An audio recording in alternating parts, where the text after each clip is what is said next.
Test out your micro and defend against multiple players in variations of this game mode.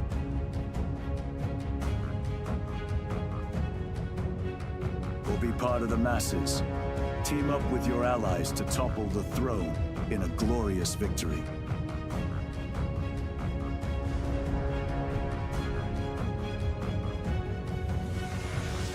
AllReasonNoLogic, hosting King of the Hill lobbies, most Sundays. Join our Discord to be part of the action.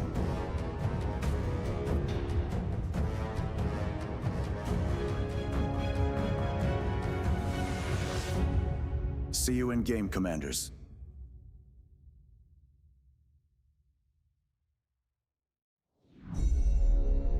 Beyond All Reason fans, welcome to King of the Hill by AllReasonNoLogic. Experience 2 or more teams facing off in epic scale warfare, where the Horde gang up on the Kings of the Hill. Kings start off with an economic bonus. They do their best to defend an onslaught after a no-rush timer expires. Test out your micro and defend against multiple players in variations of this game mode.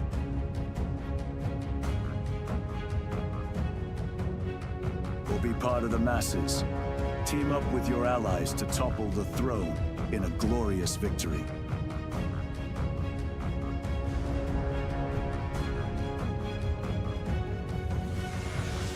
AllReasonNoLogic, hosting King of the Hill lobbies, most Sundays. Join our Discord to be part of the action.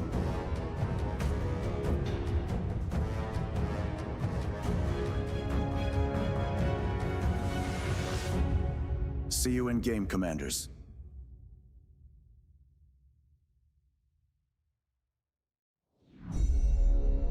Beyond All Reason fans, welcome to King of the Hill by AllReasonNoLogic. Experience 2 or more teams facing off in epic scale warfare, where the Horde gang up on the Kings of the Hill. Kings start off with an economic bonus. They do their best to defend an onslaught after a no-rush timer expires. Test out your micro and defend against multiple players in variations of this game mode.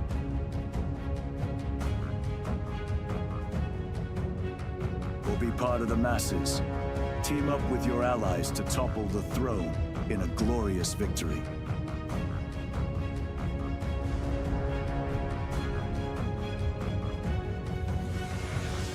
AllReasonNoLogic, hosting King of the Hill lobbies, most Sundays. Join our Discord to be part of the action.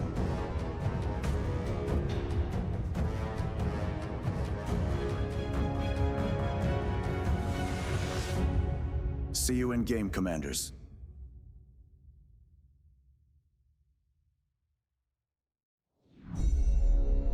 Beyond All Reason fans, welcome to King of the Hill by AllReasonNoLogic.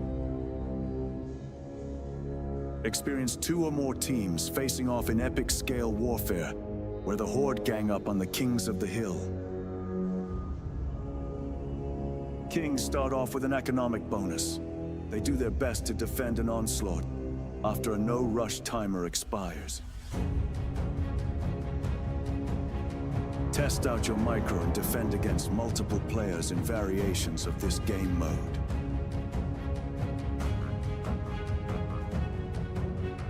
Or be part of the masses. Team up with your allies to topple the throne in a glorious victory.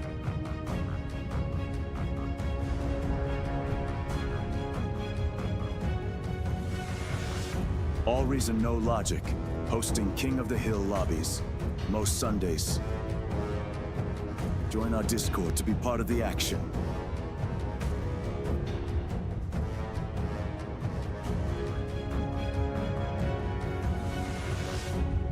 See you in game, Commanders.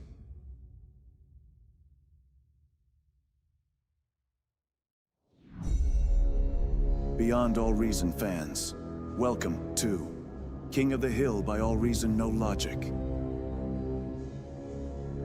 Experience 2 or more teams facing off in epic scale warfare, where the Horde gang up on the Kings of the Hill. Kings start off with an economic bonus. They do their best to defend an onslaught after a no-rush timer expires. Test out your micro and defend against multiple players in variations of this game mode.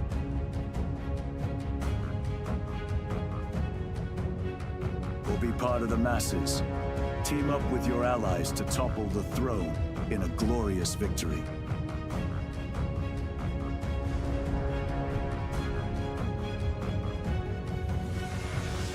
AllReasonNoLogic, hosting King of the Hill lobbies, most Sundays. Join our Discord to be part of the action.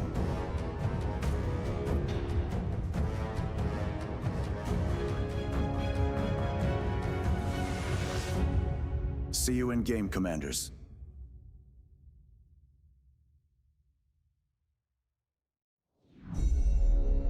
Beyond All Reason fans, welcome to King of the Hill by AllReasonNoLogic.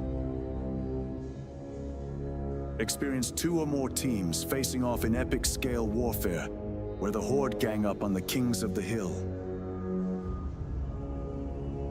Kings start off with an economic bonus. They do their best to defend an onslaught after a no-rush timer expires. Test out your micro and defend against multiple players in variations of this game mode.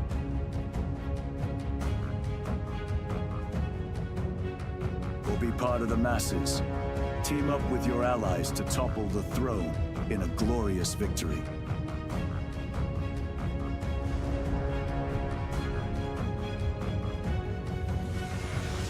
AllReasonNoLogic, hosting King of the Hill lobbies, most Sundays.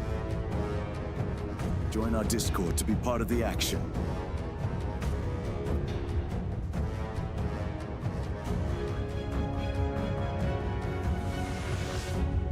See you in game, Commanders.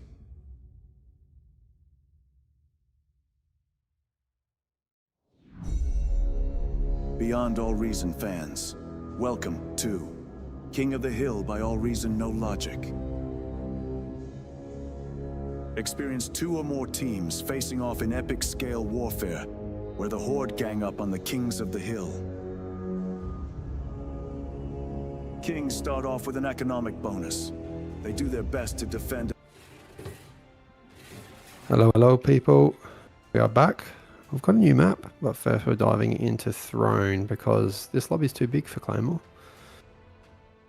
Oh, pray you're on the hill. I figured I might give it a go. Have a bit of fun with it. Because you're going to be all eyes on the new map next game, so that'll be heavy on the casting. Sorry, Gadgel. You've jumped down to Kings a little bit too late. Usually I like to play in the first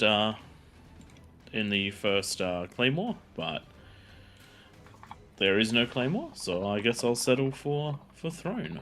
And I reckon we should look at kicking this one off. Sounds good to me. Go Stuart Williamson. Go to Cunts. Second people.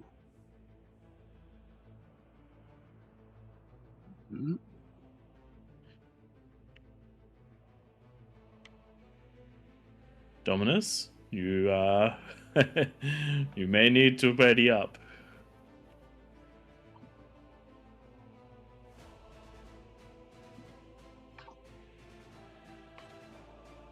Oh, sorry. Ready, bro.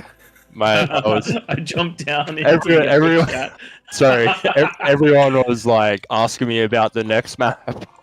I didn't give anything away.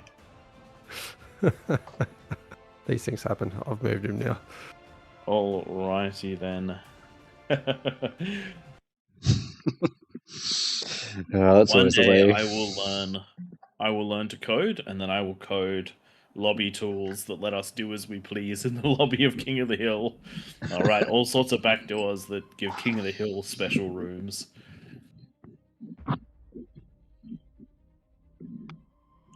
But Stuart Thanks for joining us in the Oh, chat. I don't what know if has you're happened? in current or... Oh, that looks a little different.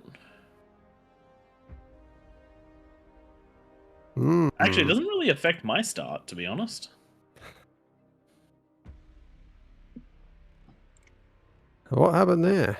Did we copy some wrong codes? Has there been a or... game update that's changed Oh, the you know what's default level happened? of the maps? The Claymore.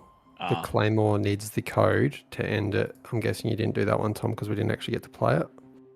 I did the same thing I normally do going between them. Yeah, but we just do this one here. This chronographer around here's not. That's right. We might have to go back to the lobby and I'll recopy the map codes. I know that there was a few changes and bits and pieces, so it could have just been that something didn't get overridden as it went through. Yeah. Yes, the lobby. We did lock the lobby so that we could start. I've unlocked it again.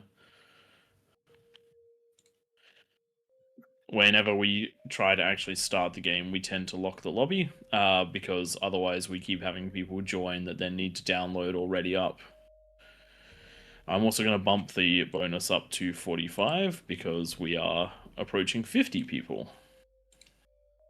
Tom, did you do the B-set map tweak lava 0 before putting it in? No. I don't know if that one does it. I don't normally have to.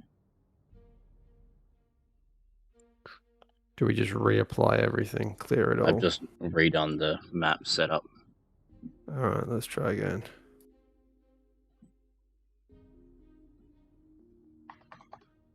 Do we want to put Legion on for a first game? So we're probably not going to do it for the next one. No, we don't. Okay. We've watched what happens with Legion on this map, and it is very, very long-winded. Legion can't actually get up the hill. We'll throw Legion into the last game of the night. Thanks for the suggestion, though. We do need reminding because we just simply forget to turn it on. Jesus, 60 players around the outside? It's gonna be busy up there. It's gonna be busy up there.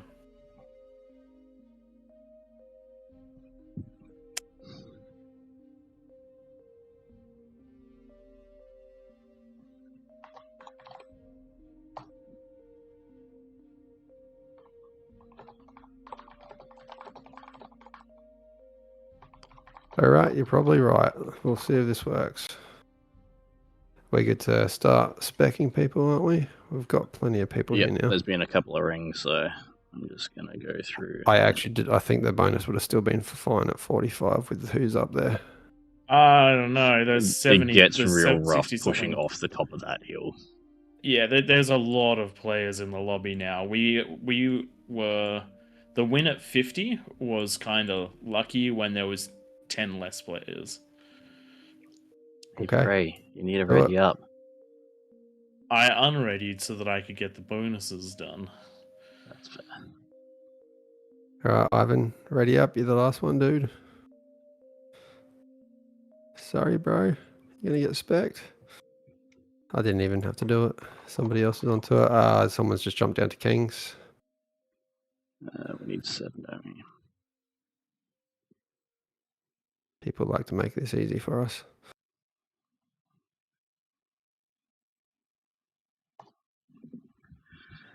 Yes, they do.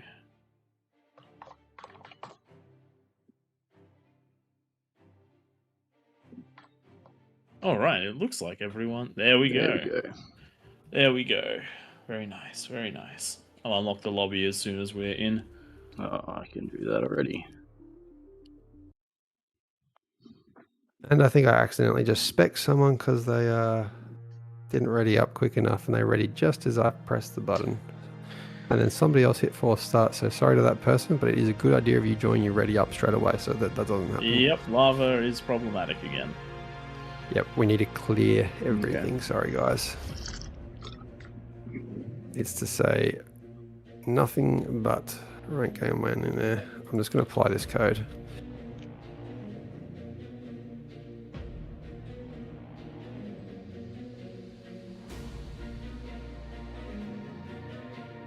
Welcome, Commander. Which one are you applying, Tom? You're doing the Dry sea, aren't you? The same throne one that I've been using for the last battle ended. year. So this has happened to us before on a few occasions. One, we had to relearn what our lava settings were, and the other, it was something hold on from the previous lobby, like from the previous codes, and we need to clear. So we need to clear that. Yeah.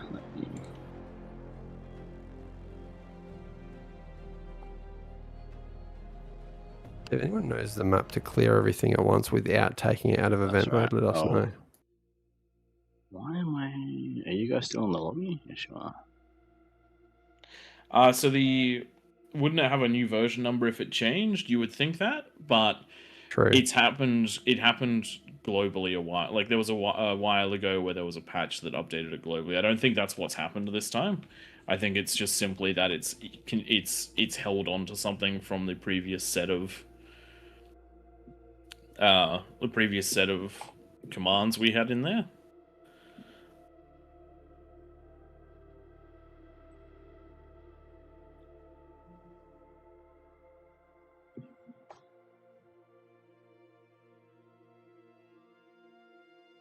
Hey, has the map for Throne changed? No, it's still V8. So. We'll give that a shot this time around. I've just redone the... Because in your But did we preset, clear it first? it says Throne, not Throne Okay. V8. It says Throne V8 for me. Okay. We'll try it once more, and if it doesn't work, I think we're doing the new map. Okay.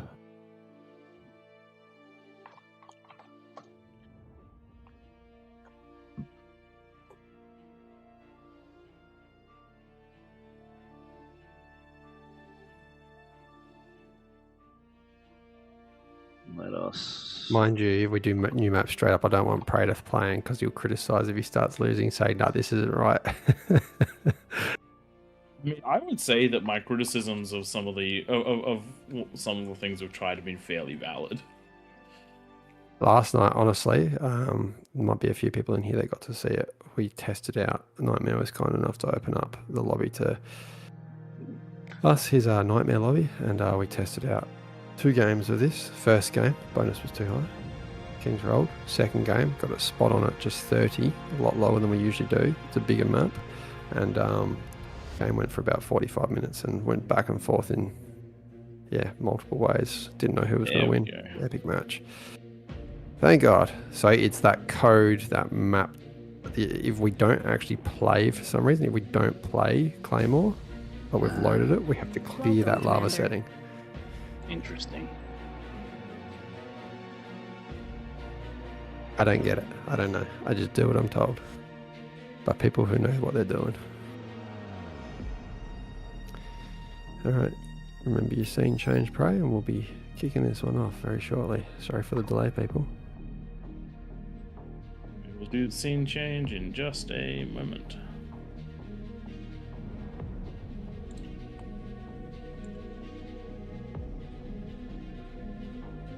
Got to perfectly align my mexes to the grid squares. That's the reason for the delay on the change, on the scene change.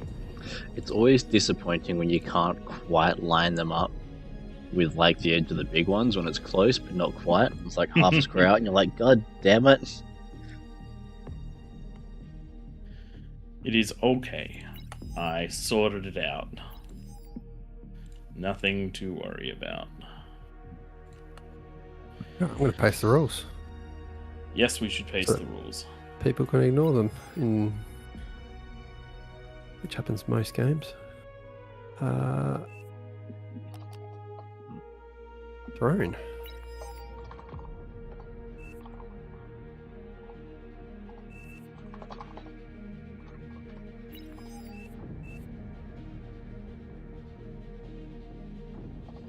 Servok, what are you doing, bro? Servok. It's alright. Is he in the lava? Cool.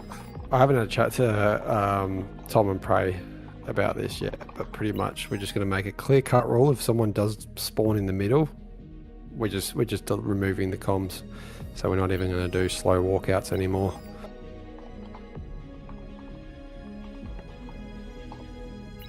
Certainly makes things easier when the rules are clear.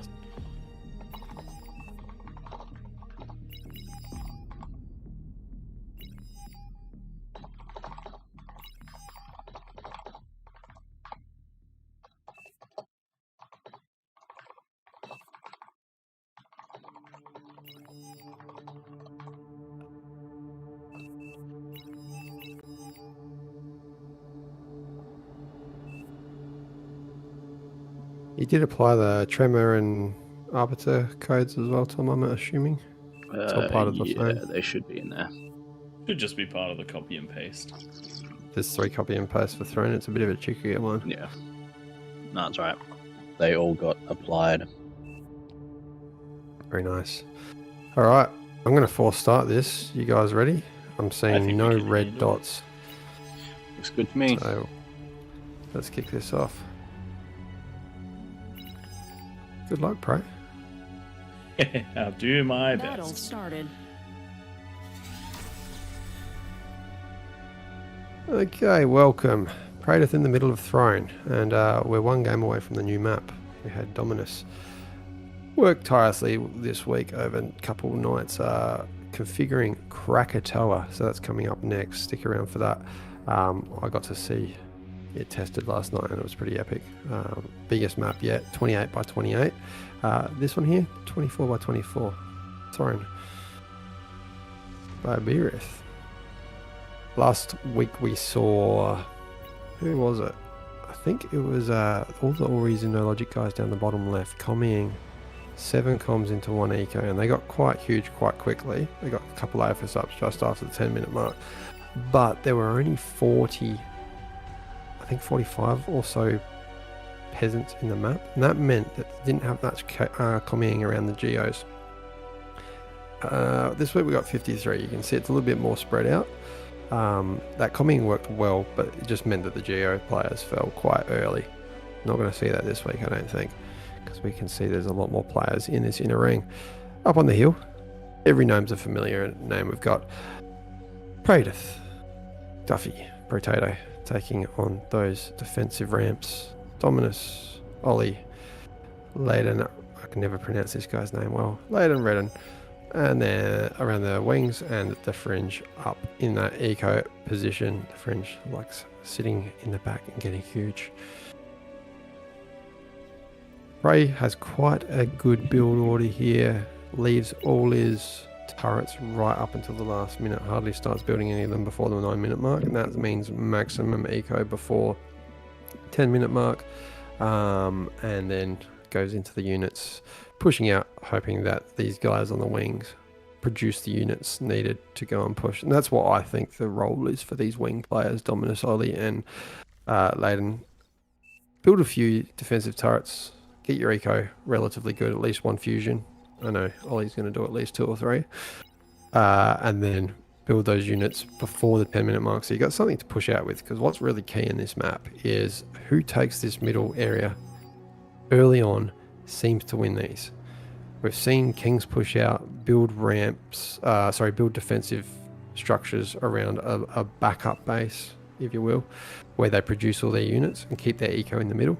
And typically those games are won by the Kings. At the same time, peasants don't typically build bases in that middle area because they've got plenty of space around the outside. Commander self-destructed. Around the outside, they are around the outside, you say?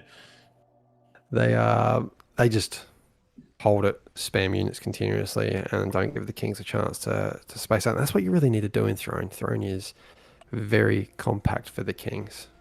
You have not very many pixels from there to there. Yeah, as the Kings, if you don't get out and hold that middle tier, you just start to struggle relatively quickly. Because if you can't be occupying that middle tier, keep things like spiders off the wings and that sort of stuff, and then be self-destructed. Sort of sieging out and skirmishing into the peasant spaces. If you're not killing them, then once you hit sort of 20-30 minutes, they will come in force, and it gets very difficult to stop them, basically, no matter what you have at that stage. Mm-hmm. Okay, we've got T2 going up for a few of the players. Back when we first started this, the middle Eco King used to hand out all their T2.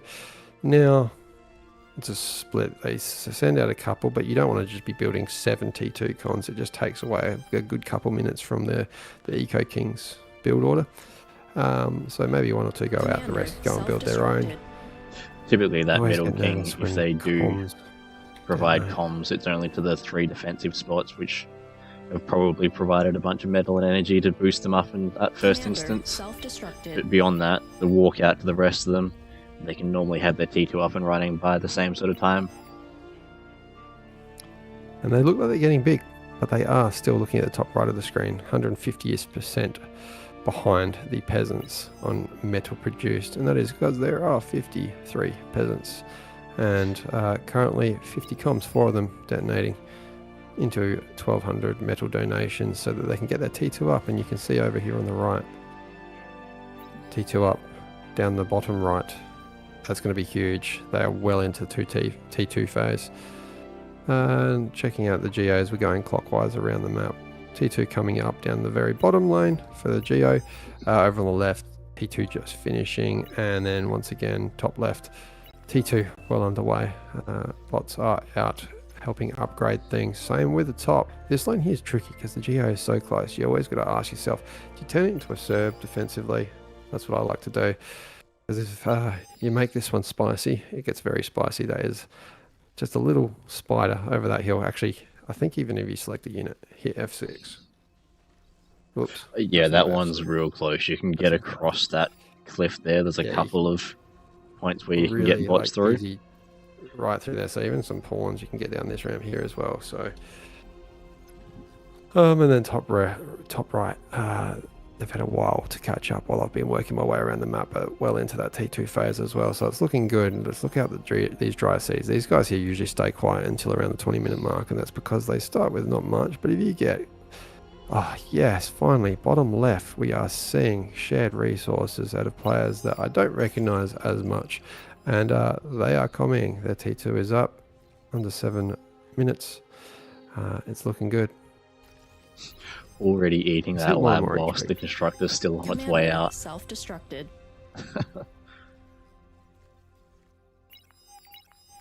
Commander, self-destructed. Ray working on his first fusion. He's actually ahead of the Eco King, ahead of the wings. Only upgraded 2. Only upgrade. Yeah, well, that could be why. Like you spend the time upgrading the 3rd mechs. That's about another 40 seconds, 30 seconds until you're working on the fusion. So Prey actually, there is. I forget there's a 50% bonus. 5% makes quite a bit of difference. It does. That is the difference usually between me going to choose 2 fusions over just going the 1. And you'll see that's going to come up in 27 seconds. So he's going to have just under 2.5 minutes. Sorry, yeah, 2.5 minutes to go and build. You can see there another 8 construction turrets, followed by a shitload of defenses. We've got the pop-up dragons. What are they called again? Jaws.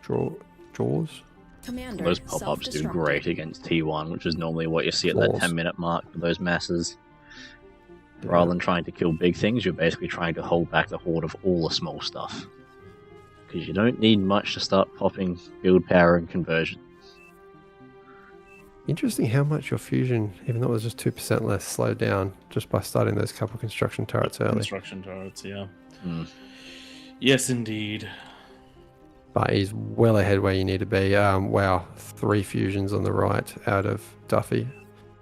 And similarly, as I predicted, Ollie, even though there's only 1 minute and 50 seconds left, going into a 3rd fusion. So the greed is strong with this one. These ones. You have to be greedy.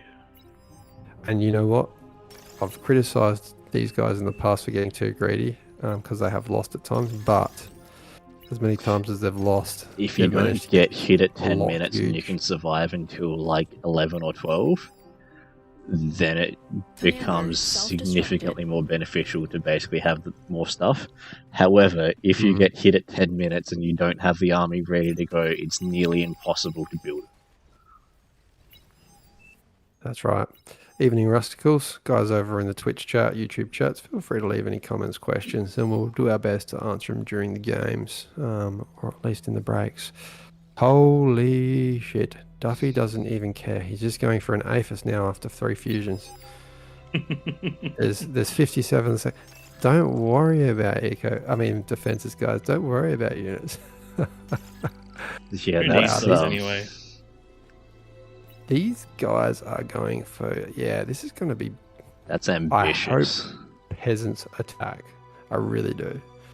Do we? I don't. Yeah, you're on the spicy side of the hill down there, Prey.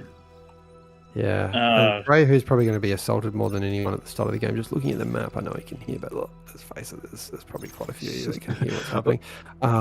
It happens every week. We've just given up. This is going to be the easiest lane. Hardest lane to push through out of all these lanes. Beamers, rattlesnakes, and the pop-up dragon's claws are a nasty combination, as well as having 12 construction turrets healing this stuff. And that's 10 minutes. Really a key defensive tip is make sure you're not building anything when you're getting assaulted, so that the construction turrets are just healing. Also throwing up some pit balls. I don't like my lane getting broken. Yeah, Laden sending units out as well, so you might not even have to defend. Look at all this. How much? Love seeing those units ready to go at the 10-minute mark. There's 10,500 metal worth of defenses there in Praetor's base, and it looks like Laden Redden's. You mean I could have an APHIS? You could have an APHIS, and that's what Duffy's done. But Duffy also has beamers, but not heaps. What he's done is ensured that actually there are no units. There are no units at all here. Wow. Commander self-destructed. And this is why you must pressure all lanes at the start of the game. Yes. At 10 minutes, there will be gaps. At 11, going welders. Not so much. This is insane. Oh, spiders came up, and this is what happens, people. Oh, they're going for the fusions, though. Duffy gets out a sharpshooter, takes it out in one shot. If that hit the build power first, that would have been devastating, because all that build power is together as well. Yeah. And the ideal thing to do here is actually come up over the hill, kill the build power, and then park in between the APHIS being built, the energy storages and the fusion, because then the defenses can't even shoot through this stuff. I do like the spiders that are coming out of Dominus and pushing out. Normally it's the peasants that we see pushing with the spiders early. Yeah. Where is Dominus, Tom? Bottom right. Dominus is top of the hill, and they're moving their way across. He's a king. Yes. Yeah, this is something we saw last week as well, is don't even worry about defending too much if you have units there that can defend anything coming over, and termites are great for that. They have so much HP. They take a lot to kill, and then if you don't get assaulted, you can use them to go and attack your enemies. It's looking healthy for the kings, but peasants still 50% spider up is in deep. Eco. Wow, if that pops the if that just goes over the hill and pops it's going for the mechs. Wizard of Hog. That could have done so much damage, popping the just one of those spider shots takes out the T1 energy converter. Yikes. Good to see the kings occupying this middle tier. It's much easier to fight when the front isn't on your doorstep, but on the other enemy's front lines, because then it buys you a bit of time. Like, if they do take that, like you're saying, if they spread out there, generally they will win. I hope this isn't too easy for you guys. I don't want to say I told you so with the eco bonus. It's not gonna. How many peasants have they killed? Is the big question. 1% on the spiders. Wizard of Hog Commander has destroyed. listened, or just had the visual, more so had the visual if that hits those, go and attack that. That's the build power is going to drop. Yeah, that build power is going down. It does reclaim it though, so doing a bit more damage. And imagine if that was just a few more spiders, how much that would have done. If that was 2 or 3. Huge peasants.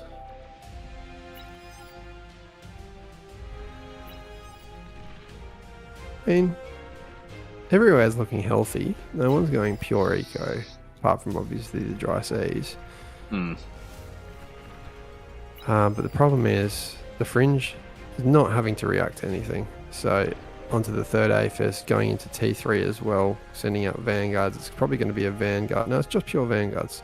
I like the Razorback Vanguard 1-1 repeat out of the T3 lab. I don't Has mind. left enough room for them to actually leave a space though. If there's T3 rolling out, I can make space. Yeah, it's very easy to reclaim. You can Couple of support those T1 converters. vanguards with T1 and T2 units to basically absorb the spam. And having that range firepower early definitely helps. Commander destroyed. See, unlike Raptor Crater, the early spam actually doesn't work too well for through. If you get King of the Hill. through, it is wildly effective. But we If you don't break through, often but like when see- have we seen an early breakthrough? I think I can recall one. we haven't seen many hard early pushes on throne in a while. Yeah, that's one That's of the the key thing. statements. Like, you imagine Duffy's Lane, you had to break, what was it, like 2 beamers to punch aside to get in at the 10-minute mark? Because you don't have to break the entire line, you just need to bank a gap. He had quite a few. He had the Welders come out as well, but yes, his would have been the only lane that potentially, if there were, of course you're going to get through if there's enough spam, but realistically we hardly see it. Yeah. In these games. If you We're throw talking like 100 plus units, yeah, But the thing is, with this many players, hitting every ramp with 200 or 300 units wouldn't be unrealistic. it's just the coordination needed. You do actually see these ticks over in Potatoes ramp, the top left. They actually did just get past the first line of defences, but died very quickly. Very nice microing out of Oodles, out of these Sheldons, but then they see the face of a Pulsar and there's just 2 left, 3 left. Commander destroyed. Thanks for the song request, better strategy. Never gonna give you up. Awesome. Brick rolled. We're always down for a good bit of brick Come up rolling. next. If anyone ever wants to remix that with some Pingu, let me know. I'd be very keen.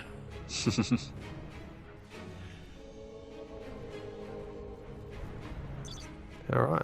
Now, even though I'm saying this is very King's favourite in my opinion, it's looking very even. There's been no good push outs, no geos have fallen, as far as I know. It's quite even. We're at the point where the pressure is going to continue to mount. The Kings can't build too much more. They're going to Come be on, guys, rapidly please don't running give us out of space. Please don't give us a 1 hour throne to start with. Oh, trust me, I'm aiming for 2 hours. We're getting on it. Commander It has destroyed. suggested, and I kind of agree with it, if you hit the 1 hour map, like Commander this is the destroyed. King's Hill, and it is up to the peasants to breach this hill and take this hill. So if you get to an hour and you haven't taken it, I think there should be a very, very slow lava rise. So it just tells the peasants, all right, we all have to go in. This is our last shot. If you guys reckon that is a good idea, let us know. We might integrate it in the future.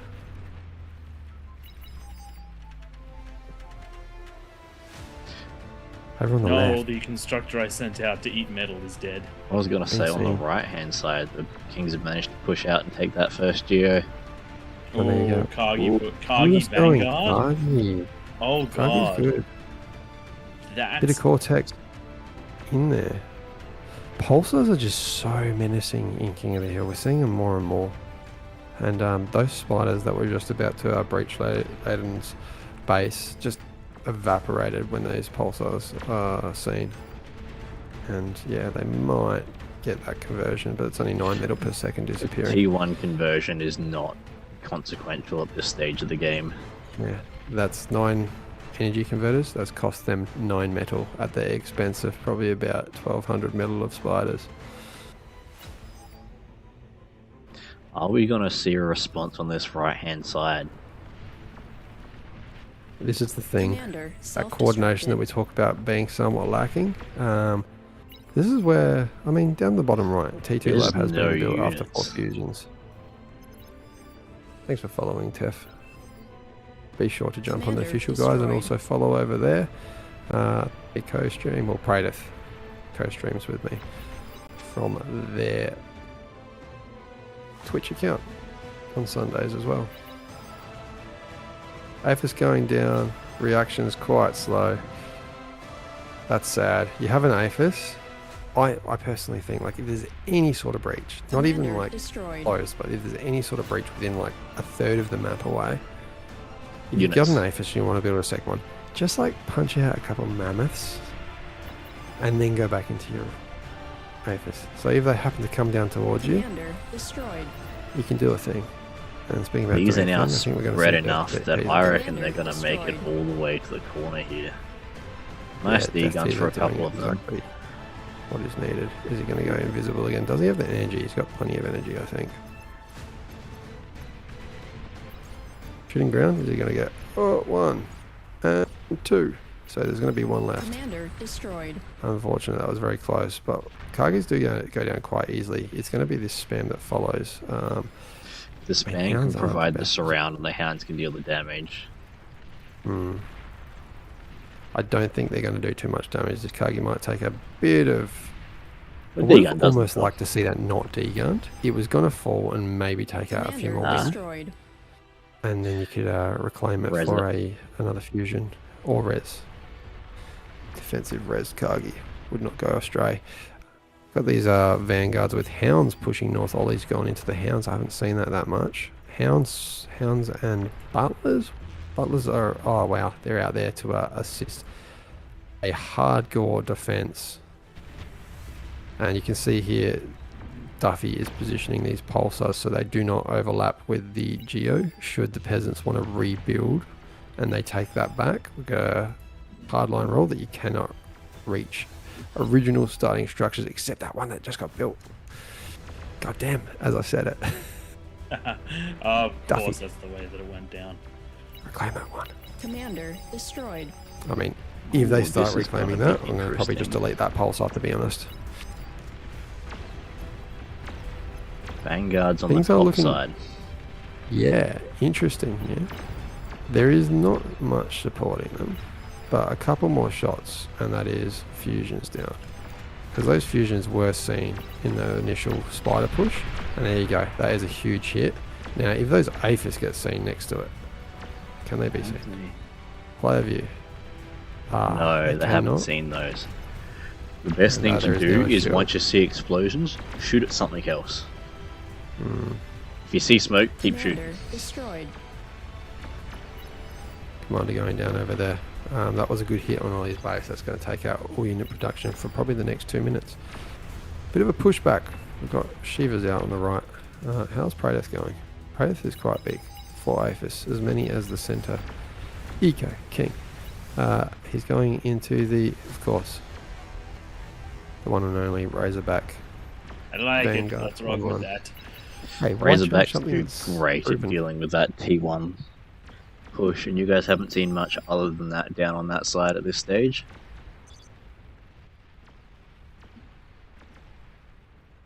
A well-positioned rattlesnake over on the left ramp, just hitting the hill, not doing anything else, not reaching into the eco.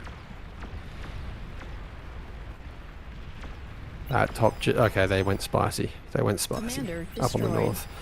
And Razorbacks now taking out a huge eco for White Seraph. The eco that was producing those vanguards is as good as dead.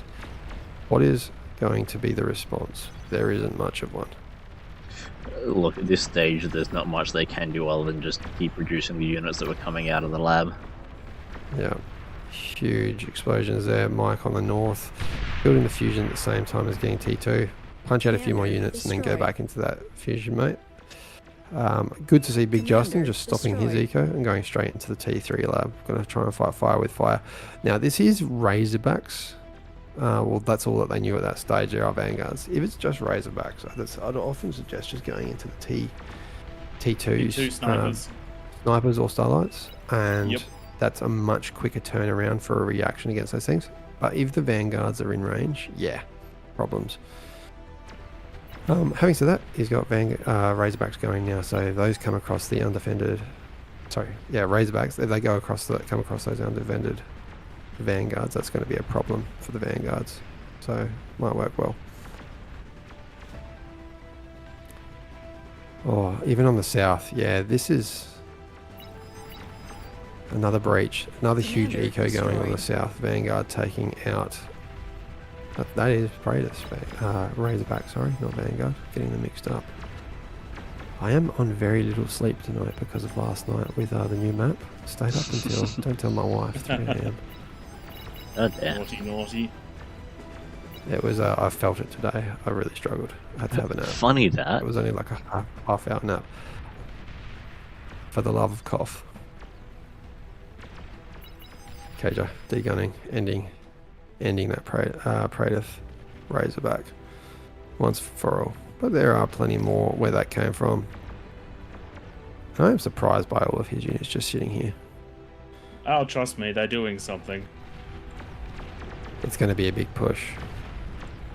No, couldn't possibly be. They've got a few kills between Kings. themselves at the moment. Looking very much in Commander control. destroyed. And this is where I stand by what I was saying pre-game. If you got 7 out of 7 commanders up there that know exactly what they're doing, 45% is the bonus. Oh, look, we had at one point when we were changing it to a 50, there were 65 peasants. That's It is worth that's a lot of remembering peasants.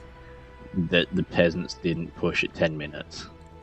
Yeah. This is true. If they don't push at 10 minutes, the Kings can eco for another 5 and then build up For masses sure. and start pushing out. And we might see it once every like 3 or 4 weeks where there's a good spider push. But it just doesn't seem to happen like it used to.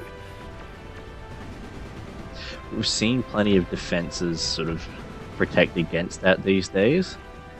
And whilst some of them still get up, they tend not to do huge amounts of damage. Army value is heavily in the favour of the Kings. And Eco has split level Pretty now. much stabilized between the two. Yeah, Which means that the Kings are basically in front.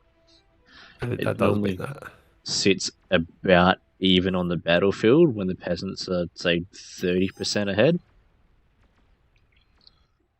And that is just because the peasants' eco is not being realised, whereas the Kings, when their eco's up there, it means they're probably building huge amounts of units. Correct. Whereas it means the peasants are building huge amounts of eco and not units. And that's why we're seeing an army value that's ahead. Having said that, it just dropped down by 20%, so obviously something died that was big, or a big army got killed. And here goes Praetor's big push. Interesting choice out of Jaleo. The Lunkheads. Cataphracts. Oh, I'm sorry, Cataphracts. cataphracts. The other lunkheads. They, in my opinion, are shithouse.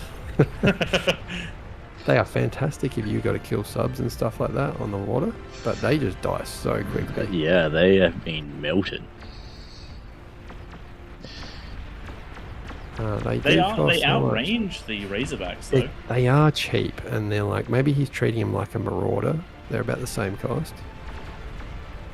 But I just think, yeah. I think it's a lost game there. More spam needed. I'd just love to see these vanguards shooting deeper than what they currently are. I'm not worried about it. I'm looking over on the left. Oh, Later Dan that is under fire at the moment. Yeah. Shields have gone up. Emre knows exactly what they're doing. He's seen things. They have been popping spiders over the top of those cliffs. They've been dying, but they provide vision each time they do that. And there they go, which means that they should be able to see everything up there at this point. Not quite. He's got a player cam. Yeah, They can oh, see there where you the go. lasers No- are coming from. No eco seen. That's because all the eco that was within range has been killed at this stage. Oh, what just happened? Where? oh shit! What just happened? Was it a Catapult. catapult? Just Where is the behind you catapult? guys, where are you looking at? Oh wow. The catapult is it was the left. but north of the left, so north of Letterdon's, there is a single catapult that has 3 kills, and I'm wondering if that shot up and over. Well, Or if it that's was the gonna 2 be a problem for catapults. the Kings. It could have been the 2 catapults Nah, on the it's south. the bottom. It's the Okay, one it was that's these bottom left that hit it. axolotls. Yep, axolotls hit the conversion, which chain reacted everything. So there you go. Even though the Kings were completely in control on the right, the peasants were still If you close don't enough. occupy the middle tier, you're at risk of being hit. You need to hold them off the middle tier to be safe from things like the catapults. Because while shields can save you from vanguards, the only thing that can save you from catapults is occupying the space. Holy moly! I'm just biting my tongue now. I've been one-sided on this one, but that's King of the Hill. Take us one good That is, in move. fact, King of the Hill. And we just have to do our best to recover. It's still looking like the eco is actually back where we expect it to be at about this mark in terms of difference, so about 30% in advantage. Oh, actually, what's happening? Oh, that's all reclaim. God.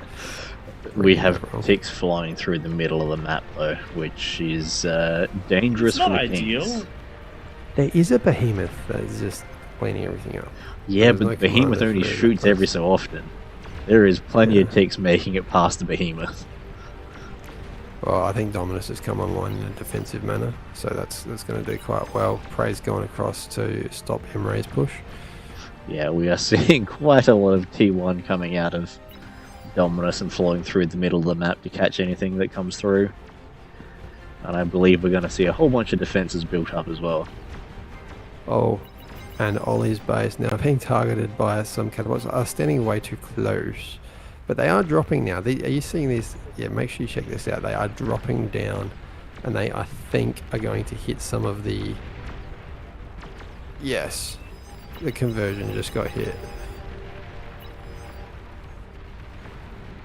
So there's the build power gone once again for Ollie. Those catapults as well got taken out. Spiders just cleaned this up. So Ollie, good reaction, really good reaction actually. Mammoths, sorry, the Sumos, really protecting Prey's base on the south. They're acting as superpowered LLT, stopping every bit of spam coming in there perfect. And even with the catapult fire, they just take so much kill.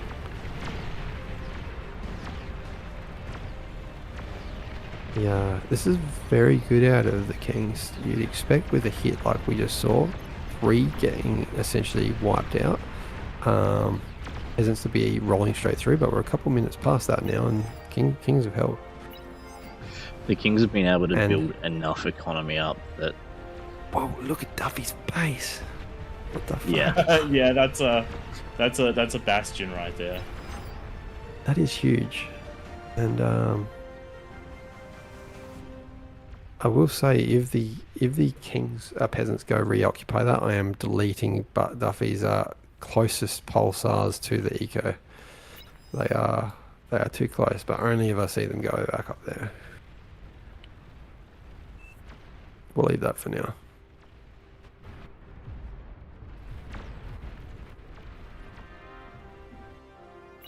Oh, that was a good com in the side of my vanguards.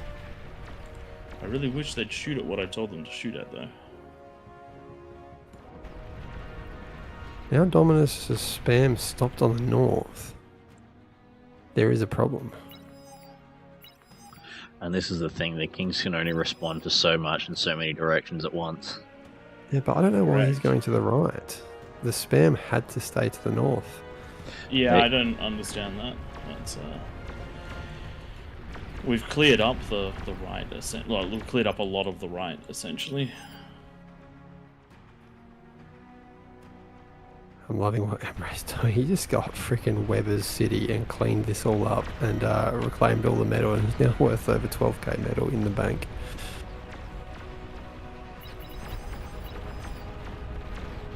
Oh yeah, that is a lot of metal to be eating up there.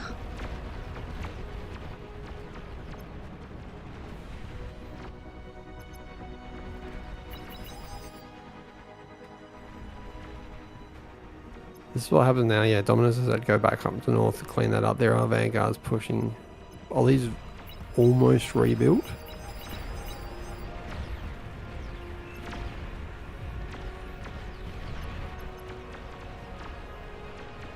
Dominus is purely focusing on, I mean, his metals overflowing. Almost purely focusing on spam. I do think Duffy's at the stage of being able to just build so many units that he'll be able to wipe that side, but the question is that going to be done quick enough? Yeah. That was some good D-guns right there.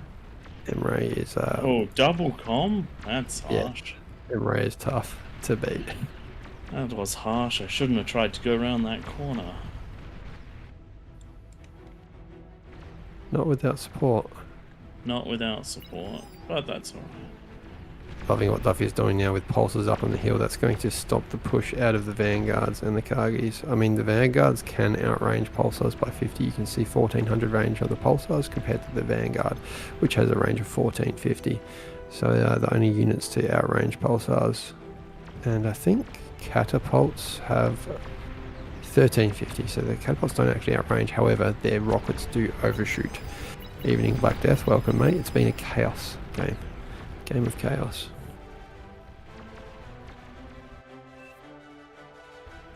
The pressure's definitely on the Kings at this stage. It is. This left side for the peasants has been holding very strong.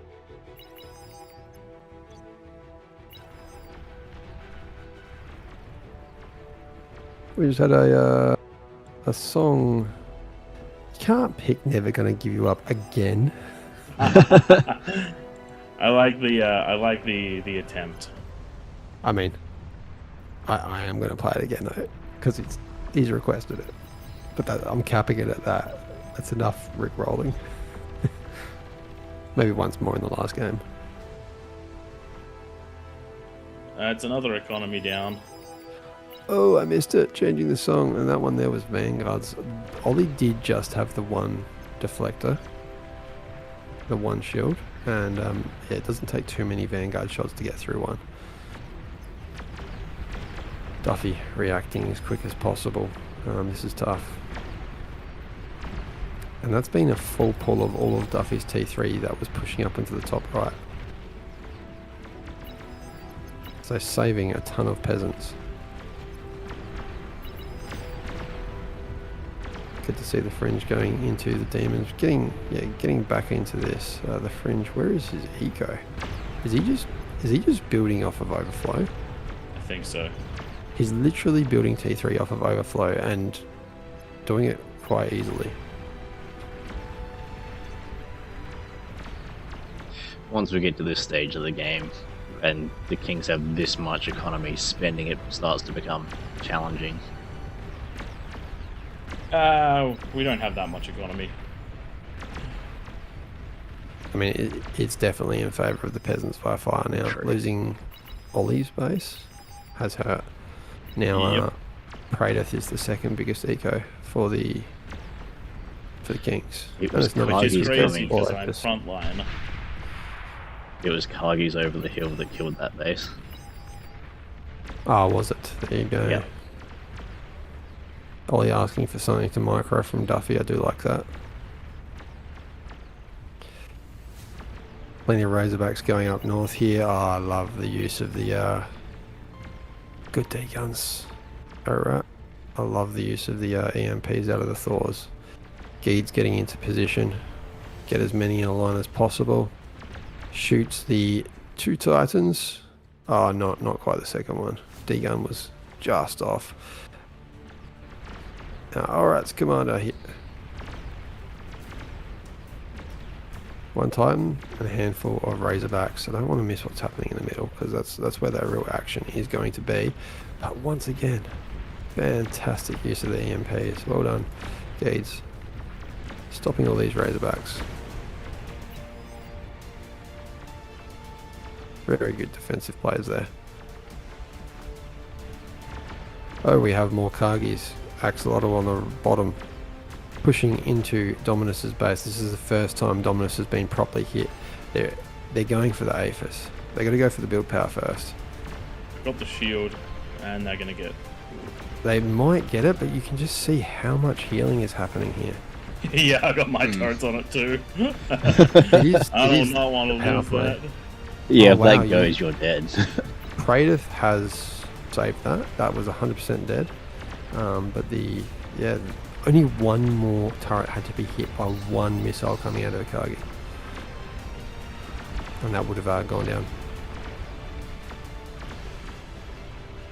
He's still doing real damage around the top. Oh no. Oh god, there's That a was juggernaut in Jugs. our base, isn't there?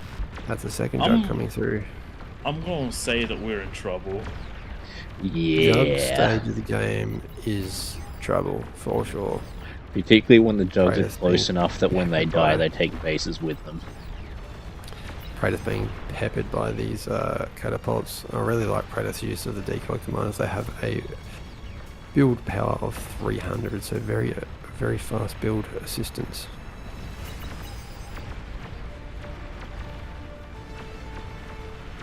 And I do like that Duffy is, even though defense is really important right now, still trying to take on the fact that the best defense is a good offense.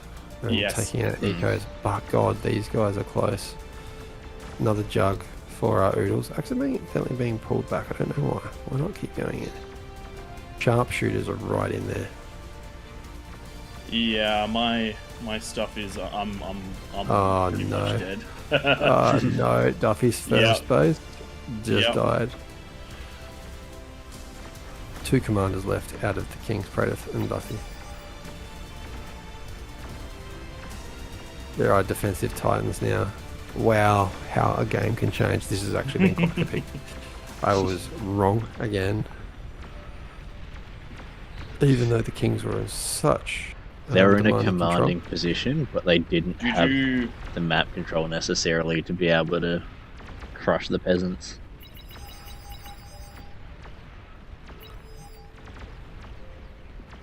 And the hill has been taken. And even if Duffy managed to hold off, the fact the hill has been taken means it is a peasant victory. Controlling the outside here is not enough to... winning from the outside is not enough.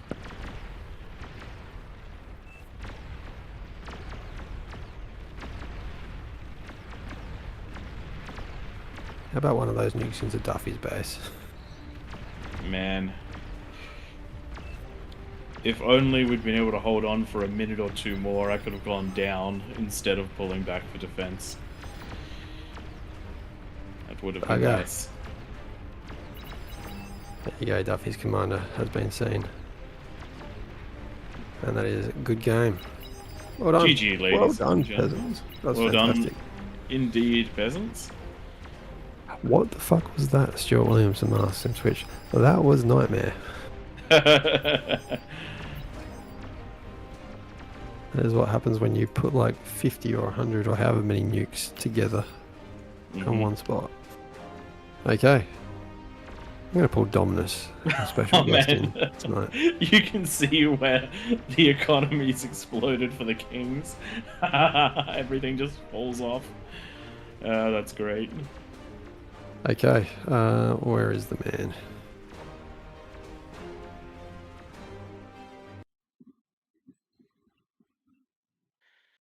Hello, Dominus. Welcome. Hello. How You are are we? now in control. You can set up our new map. Dominus has worked for, I think, 1 or 2 days. Yeah. Dominus has been Krakatoa. working for 3 long years. Before King of the Hill even started, he had this plan, and it has finally come to fruition. All right. So, the only credit I can take for this is I told him this would be the best map to do it. Map modification is quite a tricky thing. It is done by identification of existing levels in maps. And what that means is you can pick similar levels on maps and adjust those levels or invert from those points. So if you do it somewhere, any other contour of the same height map will be affected. So it's very tricky to edit maps in the way that Dominus has done it. It's a lot of trial and error. But we've come up with, or he's come up with, quite a good version of Krakatoa. Being a volcano, very easy to identify different heights.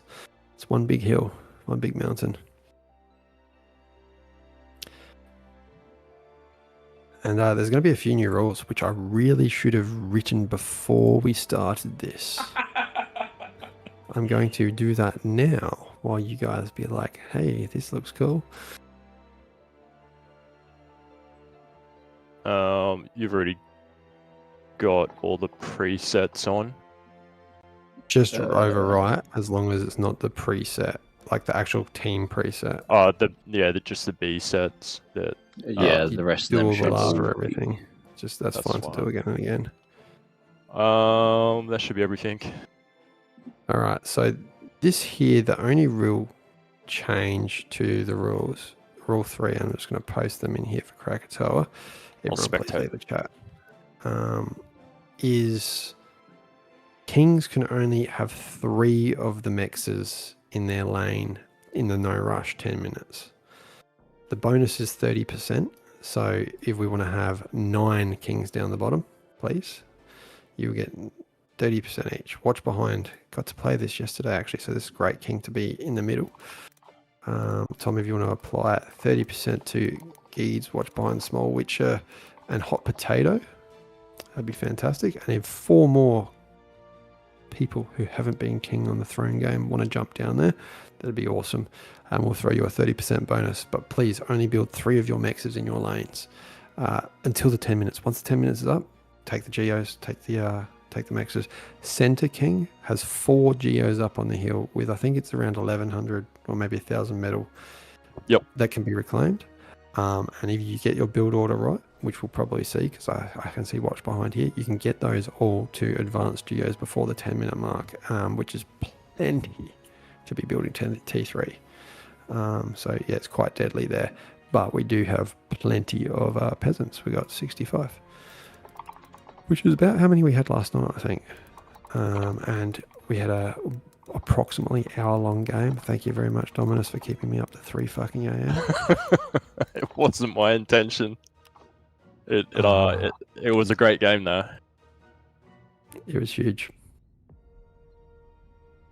I think maybe that's why there's a few new faces or people here from last night. Like, there's a lot of people that have turned out. Yeah, it was really good. We got a lot of good feedback saying how awesome it was, how fun it was. Even the first game where we completely rooted the bonuses. By we, I mean you. You fucked them up. Hey, it was a trial. It was a trial. We just saw the Kings just roll out with T3 while the peasants were still at T1. Because there is a lot more eco than you realise in the middle of this map, and it is bigger by 4. I don't know what the 4 represents, but this is a 28 by 28 map compared to the 24 by 24 for the Raptor Crater and Throne games. So we have 6 Kings. We need 3 more, please. 3 more Kings. There's a lot of reclaim for both sides, and there's a lot of space to build. The other thing that I really enjoy for the peasants on this one is each corner has what I call a little oasis, where it's got 1 mex in there. It's got about 300 metal to reclaim and 1200 energy. So getting dry sea online is going to be a lot easier. It's a mix between the Throne Dry Sea and the eco corners of Raptor Crater, I feel. Even though it's like a lot less mix. Yeah, they don't have geos, but there's so much energy and metal to reclaim that everyone gets a bit of everything.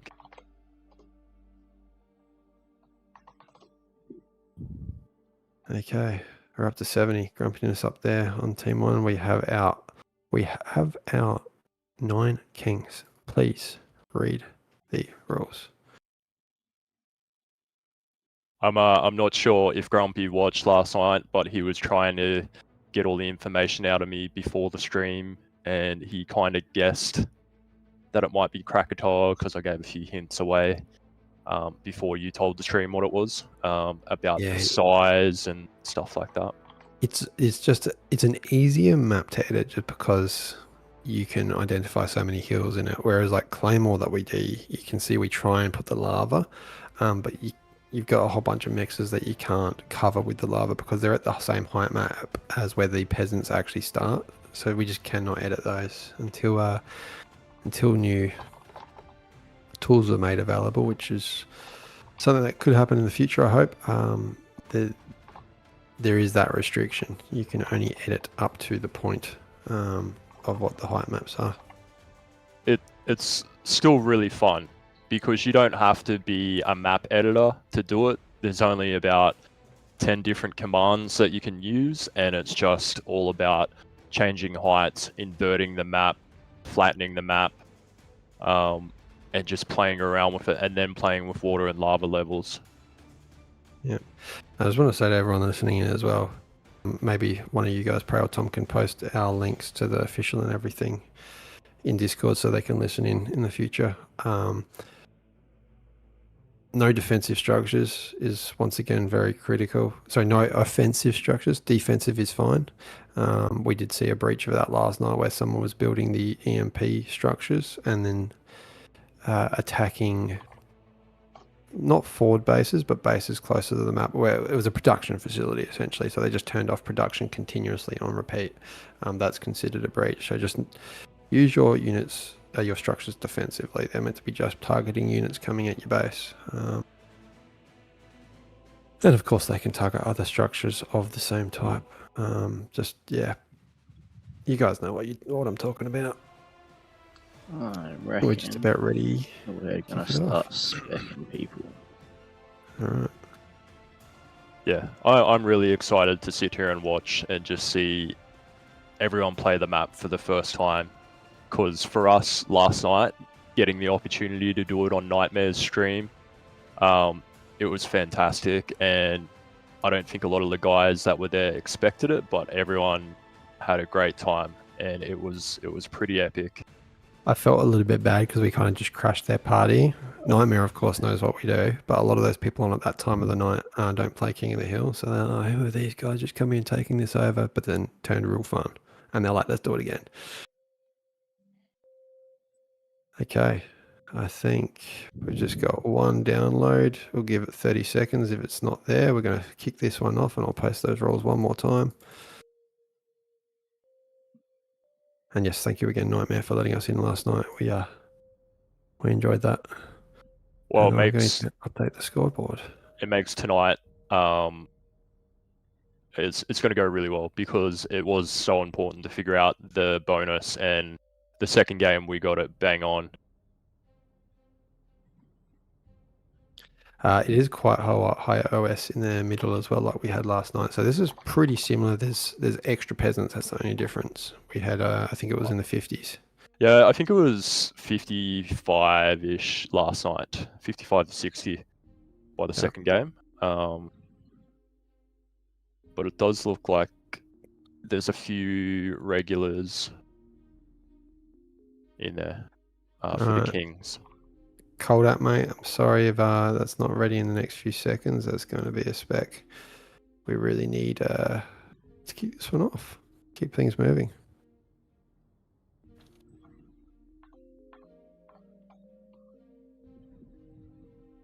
If you guys join, just immediately ready up because you will disappear.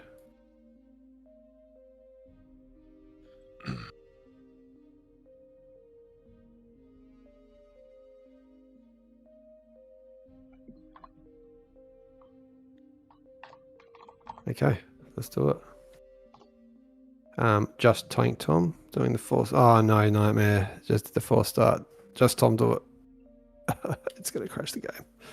It should make all the comms explode, which will be exciting. Yeah. We've made a thing now, Nightmare. If you're listening in, just Tom does the 4 starts of the lobby, so that we don't get the double up. But this is going to show everyone the map for like 5 seconds. I'm hoping the first ones didn't apply, because people might not have been ready.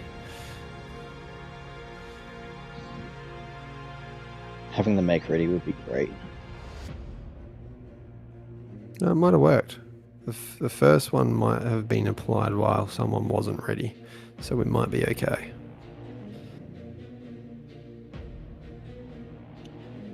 What interesting topography.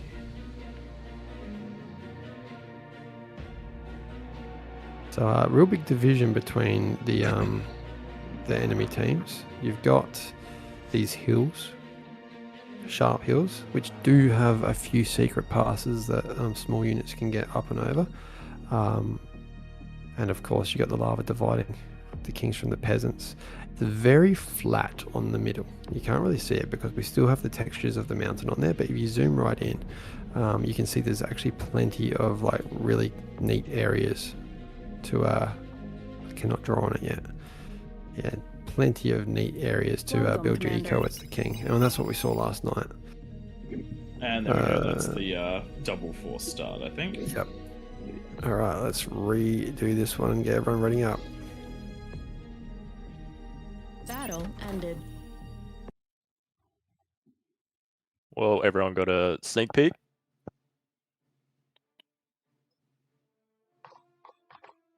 All right.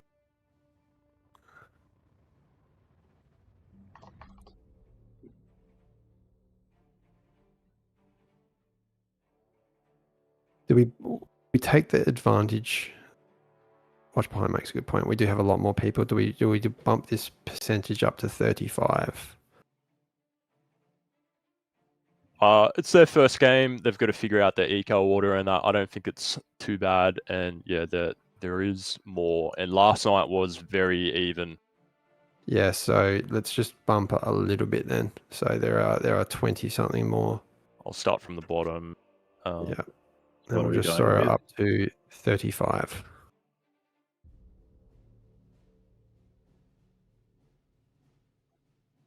The big reason we don't want to put it up too much is that middle king with 4 geos Oh yeah. can really come online, and it's quite easy for them to.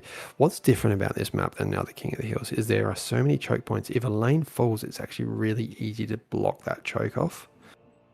There's not only the chokes around up into the main center of the base, but there's also chokes between each of those king starting positions as well, very thin in between the hills.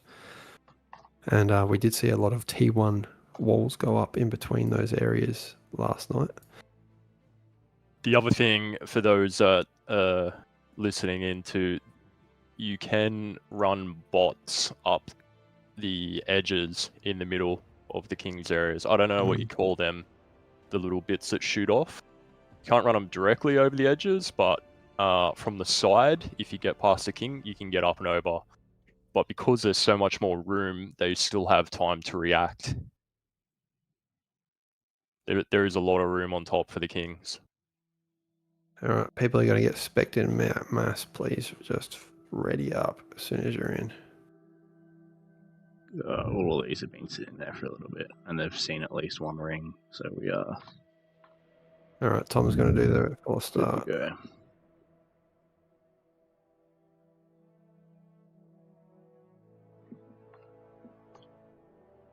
Sorry, glazed. Ah, shit. He's just finished. Just hang on a sec. Rejoin glazed.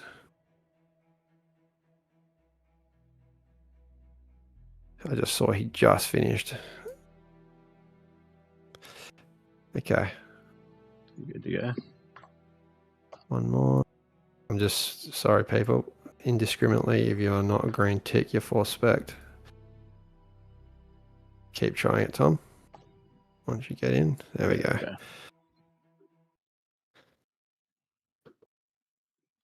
I feel a bit mean, but also it is not a thing When that's we've got this many far people away from common sense. waiting, we need to get things running, and we'd love some more delicate tools, but they're basically the options that we have available.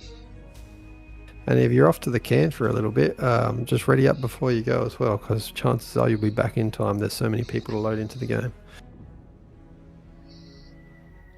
We do our best to make the lobby section run as smoothly as possible, but it always gets a bit challenging when you've got this many people. Yeah. Watch behind if you're listening. It would be great to see you in the center again. Do Yeah, pretty I much what you did last night. think he should go there. Welcome, Commander. Yeah, cool. All right, so reminder to all the kings. 3 mechs only. You're able to type that in for them. Is this the same one? Yes, it does cover some of the geos. There are 3 geos that can... Hang on, this is not quite right compared to last night. There's 6 geos that can now be built. Yeah, that's because remember the north and south, if I put it any higher, they can't get the 3 mechs in front of the hill. They have to walk to the outer ones. I think it's just simple to say to the kings, take the 3 mechs in front of you only, and then build your eco up behind you. Or on the ground. No more. That was the intent of the lava I change. just made a typo there. 3 mechs in first 10 turns. There we go. Just this. And bear with us while we set this one up for the first time. Hopefully it goes as well as it did last night. Track, get out of the middle. My favorite terminology, context clues.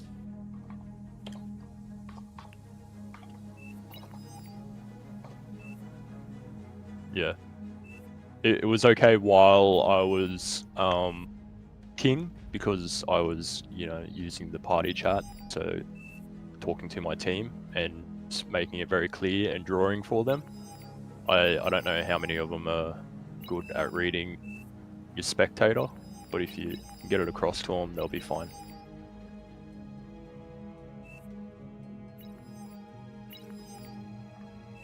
Okay, Triax going to lose your comm.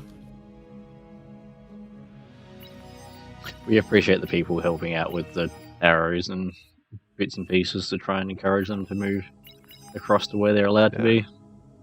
If Praedyth or Tank Tom, you want to just get that code ready, that will be an instant remove of comm, but we're going to kick this one off in about 20 seconds.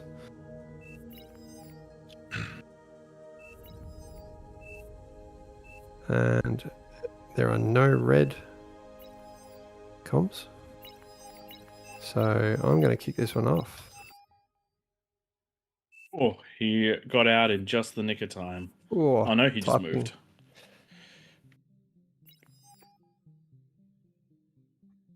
He moved to the north. Yeah, it's deleted. Sorry, bro. I mean, possibly ESL, but yes, it is, as Praedyth said, context clues. All right. Don't pause the game, anyone. He's moved. He moved. Battle You did it. started. Oh, God, that was in the nick of time. Welcome, everyone, to the very first Krakatoa King of the Hill. It is the second one. We did a trial, but this is the first official Krakatoa. Thank you to Dominus, who's joining us right now, has set this one up this week. Trial and error these maps are made by, and it is a lot of deforming of the mountain that was once Krakatoa. This map is looking a lot flatter now, and there are a few rules. The main one that's different from other King of the Hills is You need to get rid of Triax, sorry. Yep. he's walking back. Just kill him. Yeah, Commander context destroyed. clues are a problem. So that is now 1,000 metal to the Kings, and Evil Potato is going to enjoy that one. Back to it. The only real rule difference from other King of the Hills is 3 mexes for the Kings to start. They can see more, but we've asked them to only do 3. The reason for that is we found last night the Kings just get out of control with their eco if they get all of them, and those geos, so they're not allowed to build those either. But what they do have at their footsteps is a bloody ton of energy to reclaim. You can see about 17 or between 10 and 15, maybe 20,000 energy just around the bases to start with. Some of that's already being reclaimed. With me in the casting booth is Praedyth, our lead caster, Tank Tom, and yes, as I said, Domino, thank you for setting this one up. It's looking like a bit of an interesting different format, because where you start as the Kings is probably not where you want to end up building a lot of. So there's going to be some time lost to transport, but there's also a much bigger gap between the Kings and the Peasants, as well as harder staging grounds, which means that the Kings should be able to react to things more quickly, but it also should prevent the Kings from messing with the Peasants quite as much as well. So it should be quite an interesting one.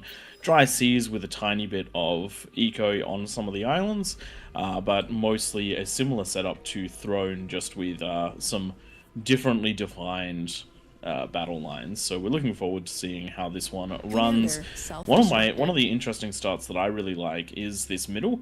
You gain access to the 4 Commander, geos, which means if you turn those into advanced geos, they're going to be ludicrously strong early eco, but no metal, which means you're going to be relying entirely on conversion, which is quite a interesting parallel to the dry seas. So we'll see how a dry king goes. And yeah, in the middle where Watch Behind is with these 4 geos, he's done this once before. He was the king in our trial, and he does it well, using the comp to build all of his conversion, just building a couple construction turrets in the middle that can reach all of these geos, and these will be up very quickly, converting each one of these that goes down is 1 metal per second into his eco. With a 35% Commander, bonus, so it'll be self-destructed. 1.35 Good point. per energy converter. With the energy converters, 5 energy converters standard. With 30% bonus, it's going to be about 6.5 per. So these should start kicking out quite a lot of metal very quickly. Each one is effectively worth close to 10 metal per second. Now, along with Dominus, I'm just going to quickly go over some of the real key points, or not points, but key differences in this map, or things that stand out. Starting at the outside of the map, I'm just looking at the south here. Now, if you select is there anyone that's got a vehicle? Have we got any vehicles around here? I just want to hit F6. Not seeing any vehicles at all, actually. Newt, Kill You for Fun, Potato, they've got vehicles. Okay, there we go. I'm selecting a constructor. Commander, I'm hitting for F6, self-destructed. and now that's going to give a nice overlay there.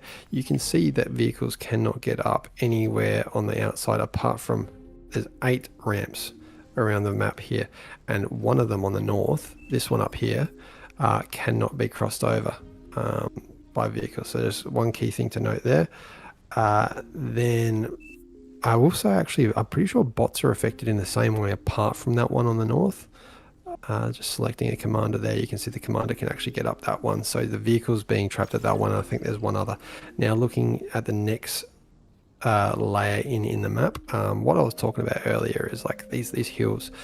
Firstly, these are fantastic for preventing the rule break of the offensive structures, because these are just natural barriers in between where a lot of gauntlets and stuff get built. And we just played with I think it was about a group of 60 people last night. Not one rule break with gauntlets or persecutors at all, or the like. And these are people that don't usually play King of the Hill either, because we played that really late at night, which affected me a lot today. The next thing is on these hills. So a little sneaky, if you grab like a pawn or something, where is it on the, I think it was this one here. Yeah, we're looking at the mountain on the right. So this one here, yeah, you can walk up. There's a couple of these mountains that have just a tiny bit of green overlap there, so you can actually get up onto these hills with some of the bots. And so there's a few sneaky paths. It reminds me of Lord of the Rings style. It is. That is the only one. I tested it today.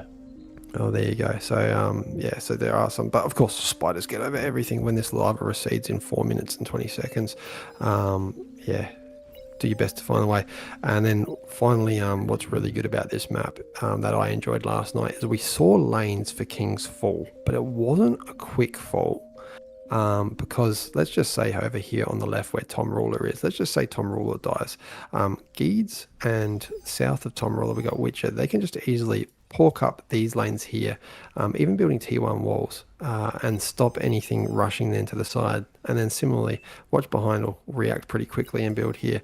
Now, one thing that I think one of these fine gentlemen that's joining me said, you want to really go and build your eco up on the hill, which some of these kings are doing, others are not. I'll just turn that overlay off. And yeah, you really want to go and take each of these kings kind of have like a peninsula, a raised peninsula that they can go and build their eco. It's dead flat. You can actually fit a lot of eco up there. Of course, though, be aware of catapults and vanguards getting up onto these hills, especially the vanguards, which are all terrain. They will reach, so you might want to bring them in a little bit, but being such a big map, it's actually quite a distance. Like if you've got, looking at the south here, south to the right, if you put vanguards here, their range is only to about there. So you build eco back here where I'm drawing.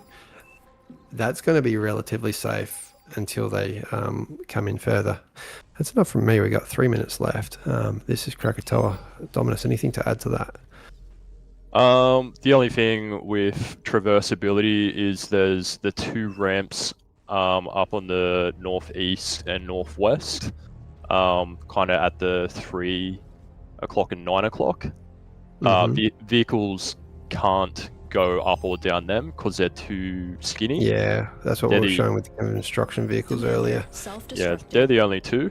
Oh, sorry, that's in the middle. Let me just select that construction vehicle. Or yeah, on the King's Hill. Yeah, on the King's Hill. Thank you. So yeah, you can see here this one here. You can't get up that hill there. Whereas you can see, like, compared to this one here, there is a thin green line there. But really, just if you're going for getting into the middle, King, convert to bots, because you're going to be able to go up a lot more just selecting a commander there, and you can see how much more green you see up these hills. And there's even a couple random spots like up here that you can get up. So it is really important. And there's another one on the left. Some pawns will be able to get up there. So hit that F6, or if you're on legacy keys, I can't remember what it is. If Piece of Bread or Small are listening, I would nudge Evil Potato, and even those guys, you're gonna have trouble with your eco on the ground. But I think they're just gonna find that out after the first game. Yeah, I do like what Witch is doing here. Sticking to the on the bottom left for the Kings, sticking to the rule of no extra mexes in the starting 3, but got the build power there ready.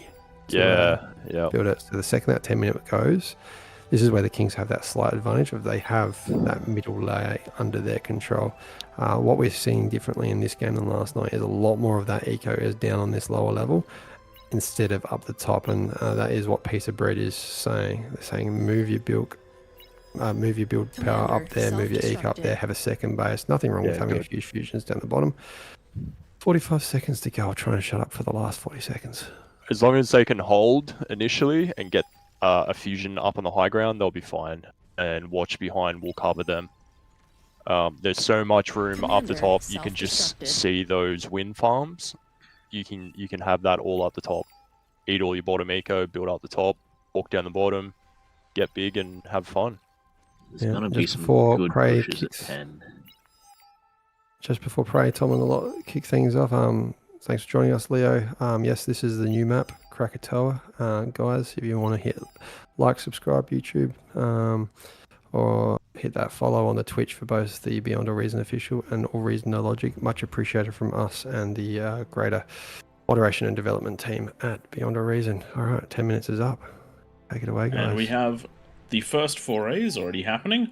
Bottom right is a large number of ticks and a couple of other T1 units trying to make their way in, but they're going to be running into twin guards as well as grunts, so I don't see that one happening.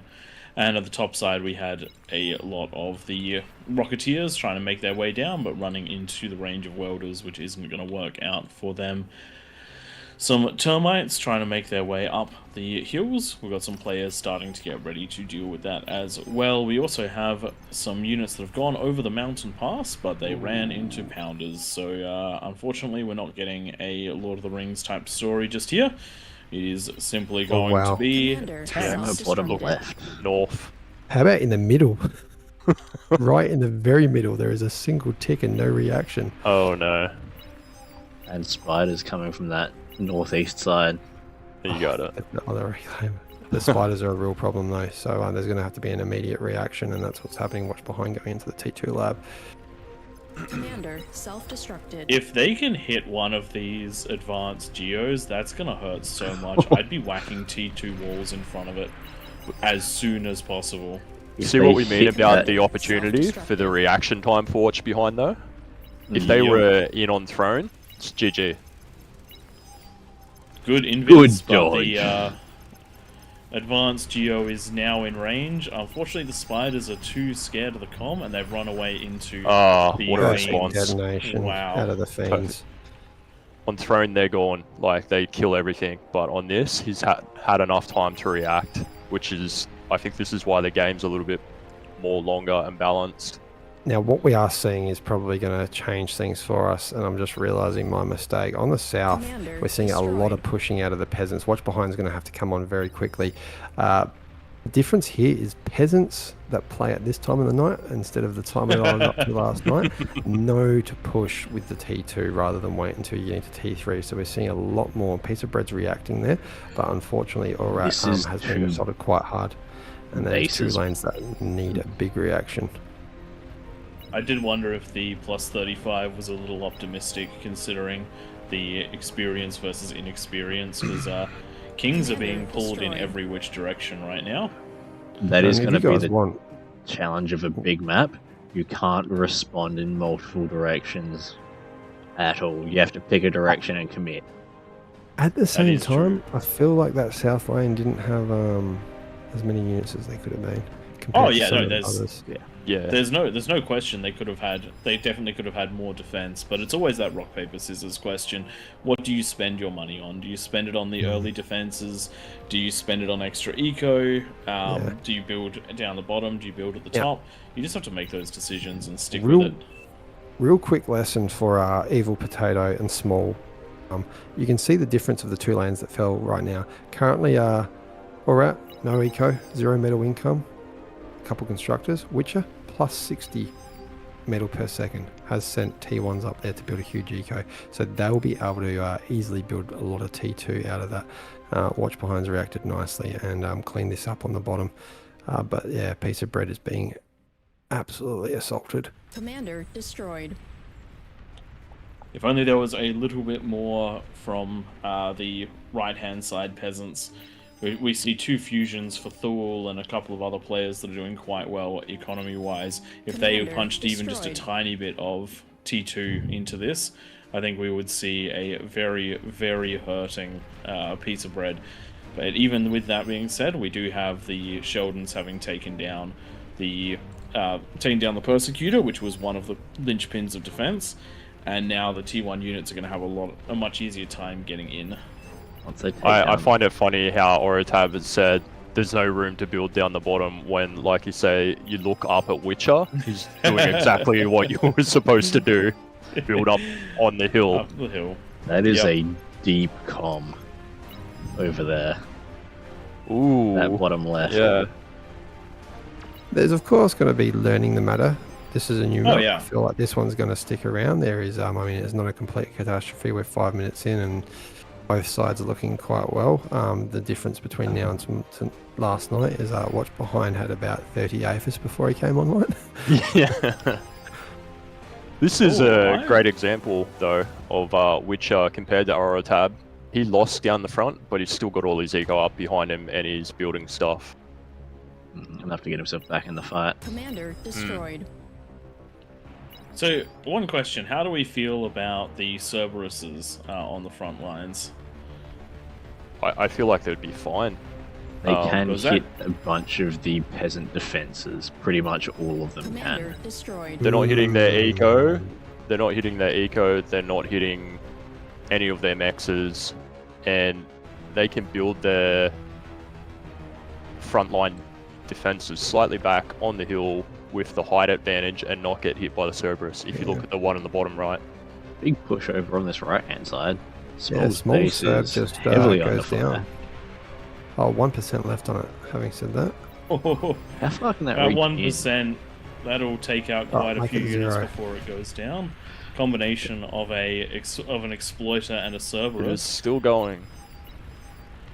0% and hanging on, and it does look like it's held. He needs Very to nice. change the target to behind him, because guess what? It's the name that you always say, it's Rob the Madman. He tried. in there. He tried. Lanes Now, have fallen, but they're still in it. Yeah, it's quite even. The peasants are 100% on eco advantage. Definitely quite a lot further ahead. I am feeling like maybe an extra 5% on the bonus would be alright. This bottom left is a struggle for the Kings. There are a lot of units coming in, but Watch Behind is getting quite huge, easily affording to go into eco and units at the same time, and the spam is spreading out massively. The restriction is going to be that 722 unit cap that he's got. He hit that last night. And this is where more pressure out of the peasants in this early stage. would be really, really nice to see, because right now, or Watch Behind is able to eco and produce enough units to hold the 2 lanes or 2.5 lanes that still exist, or that have been attacked heavily. If this was a 4th lane, then the units coming out just would not be enough to sustain this. If there was more separation between the two, so that you couldn't swing units between them, If it was then like this a would be north-south, this would be, yeah, you'd have this to would be a pick which problem as one. well. So Commander destroyed. all aggression out of the peasants is what we want to see. Push those kings back. Commander self-destructed. Some of them are doing a reasonable job of getting in and taking out some of those geos. The left one's at least under pressure, but it looks like it's going to be able to survive.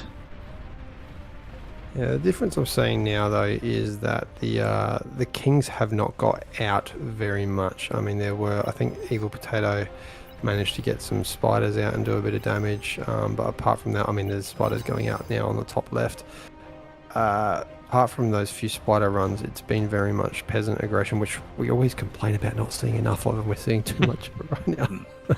I mean, you do say that, but the kings right now, we do see Hot Potato is out there with spiders. They're being cleaned up by welders and vanguards, but did get them across the hill. So, yeah, maybe an extra 5%. You guys feel free to provide as much feedback as you want over in our Discord. Links in all our YouTube videos, and I'm sure I can post it somewhere. Actually, I'll do it now.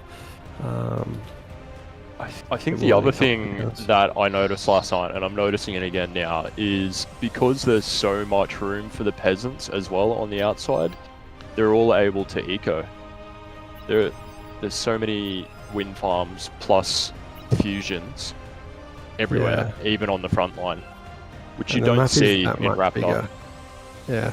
So if you do have, why is my grid not on? I think my game's reset itself, and I cannot see the grid. Or maybe it's just when I'm in game I can see grid. Look north, Geeds is out, pushing north. He's got some termites going into the dry Yeah. sea. And they're going to do This is quite well where- because there's not much this- reaction. This is where the dry sea, everyone just needs to stop, build some units, and then get back to it, because it's only 4 termites, and they're going to get this big wind farm here because it's been built in a block, which is what you would expect, because you don't feel threatened around the outside. But That's we're juicy. seeing no units yet being built out of the dry sea.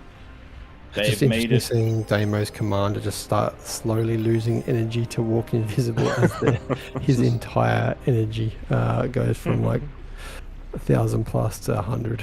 Those 2 termites remaining. So the termites shouldn't get too much more damage done because they are walking into comms, but this is why keeping an eye out on the map and reacting with units is really important, because in this case it's only been 1 wind field and one T2 mechs and a block of conversion. But if this does go too much deeper, it could be 2, 3, even 4 people's economies, and that's a very cheap investment for that many economies. I mean, they did pay for themselves just with the wind farm, but there you go. Perfect response. 1 shot, sniper. Yeah, I didn't know that. We saw that last game on Throne. A sniper will 1-shot a termite, or at least close to. That one See did that- have a bit of health missing. See the Cerberus on the Evil Potato, on the range that it's got? If they build their defense slightly further back, it'll still be able to hit quite far down. And they're not hitting each other. Like, that rattlesnake would go back just a little bit. It can't hit the Cerberus can't hit it. Yeah. So One there's a thing big I gap. am seeing with the Cerberus, which I actually might convince me to delete them, is if you target that high ground, every Yeah. now and then the shot goes over Oh, and then okay. actually hits well beyond the arc of the Cerb. So, I mean, for now, we'll leave them in because we haven't stated. But they can't I would do that. love to see a range nerf on them from 1650 to say 1200 or something, so they're in line with somewhere around there. So they line up with the tops of the hills instead of I'd be going past them. If anyone knows how to do that, please do it. We will immediately apply that one because that's a fantastic idea. Yeah, because I don't want to take them out. I actually love them in there for defensive structures.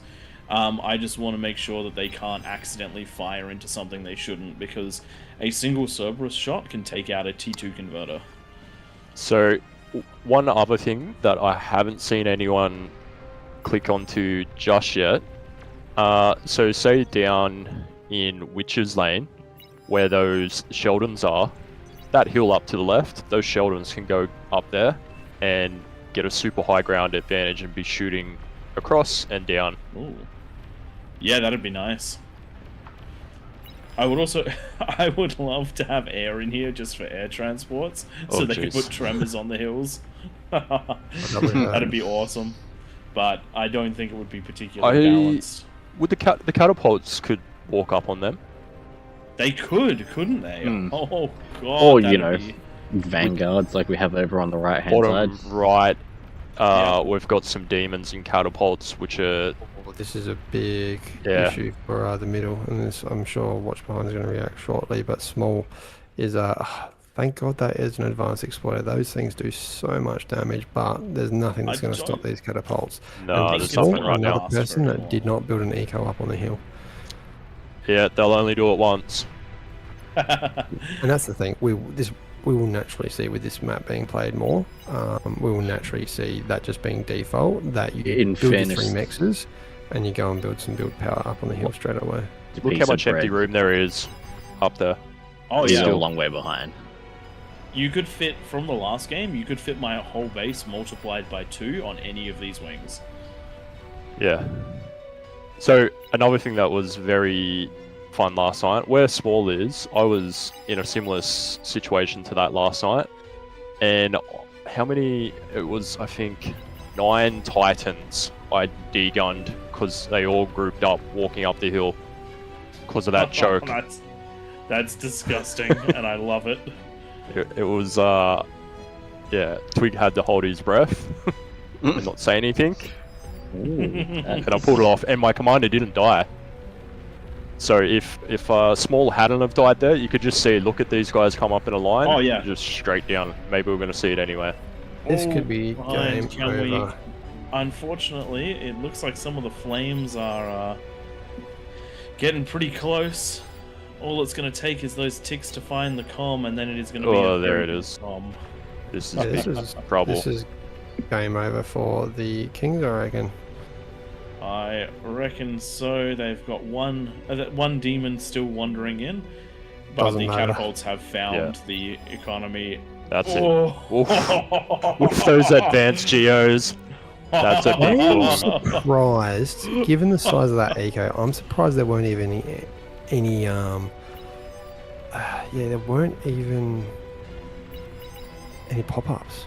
So last night, pulsars out on the wings. I was going Cup. to say, They That'd be did so nuts. much work, and and I haven't seen one. I've been planning my defense out, and I'm just like, man, I want a solid brick of pulsars up here. Oh, the pulsars annihilate, and they even kill stuff coming across from the other cliffs. So all those Mhm. walkers, they're getting killed. And if you've got bubbles with your pulsars, they just don't get affected. Does it look like the Kings are going to take the loss on this one? But this is what I would consider to be a game of lessons learned, not a game of, not a game of I don't know how we're going to make this work. I think that this, within 10 bonus, whether we go up or down from here based on experience, I reckon that we've found another gold standard for the King of the Hill matches. Yeah. It's It's just not going to like, take a while for meta, because if you're ever interested, head back to like some of the super early throne videos Go back a year and And- watch a video. and look at how like the Kings managed to fail with plus 75 and plus 85 bonuses. I mean, you don't have to go back far. We on the devs and mods night that we hosted for our 1-year event, me and Tom lost with plus 100 bonus. So it's just one of those things where as people get used to this map, they'll know when to put pressure on, they'll know what units work best, they'll know the pathways, they'll know the areas to sneak spiders in, where cameras are best, where defenses are best, and Kings will also learn how quickly they need to get onto that high ground and use their original base location as a kill box. Ooh, nothing there. Oh, Tiny no. bit of lag. I'm suspecting somebody selected a lot of units or made a really big build queue. That is usually what happens. No, Nightmare's nuking. Oh, okay. That was probably 100 nukes, and there's a lot of lava out there now. Yeah, that's Yeah. a I would say the defamation might be responsible for that. Look at that. Gee. That is an interesting box. That's put me on an instant catch up. Nightmare, what you need like a macro that allows you to spawn one nuke at the corner, like across the grid of the whole map, so you can instant nuke the whole map. That's what you need. I think that was... I know we've said it a few times already about people learning the map and that, but every king that built their eco back on the hill after the start, they were fine. Everyone that built them down in the valley died, and that's where all the pressure ended up coming from. And that was weird last night. Everyone built up on the hill. Yeah. This would be a hubris problem, I reckon. The more experienced kings, they've got their builds, they know what they're doing, and so they attempted to execute those builds on the low ground where the mexes were to save that little bit of time and efficiency. And that ended up costing them dearly. But we're going to give this one another go. I do think we bump up the bonus by 10 for the kings, just because of how overwhelming it was. Sorry, by 5, sorry. And see where we go from there. I think game 2 will be quite different. Alright, thank you for watching that one, guys. We will set up the next one. Hopefully not too much lobby sim. Oh, yeah, that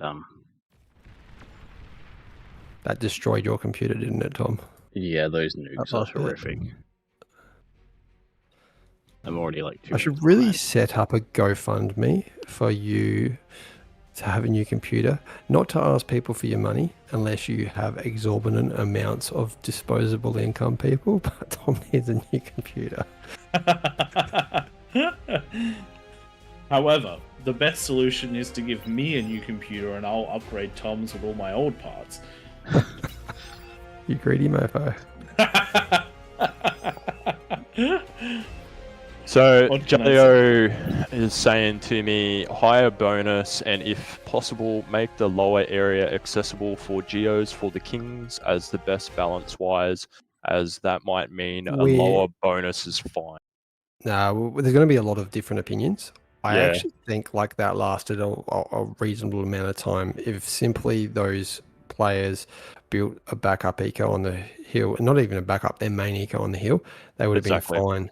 Yeah. So I personally disagree with that. Last night, if you guys want to go and download replays for Krakatoa, it happened last night. So on the 18th, or actually it was technically for me still the 19th of the 4th.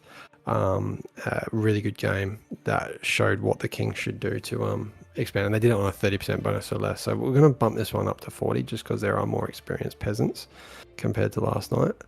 And if somebody else wants to go down there as a king, jump down there, and if not enough join, we need 9. If not enough join, those that have already been king can stay down there. So you got about 60 seconds to jump down there to be a king if you want to be a king.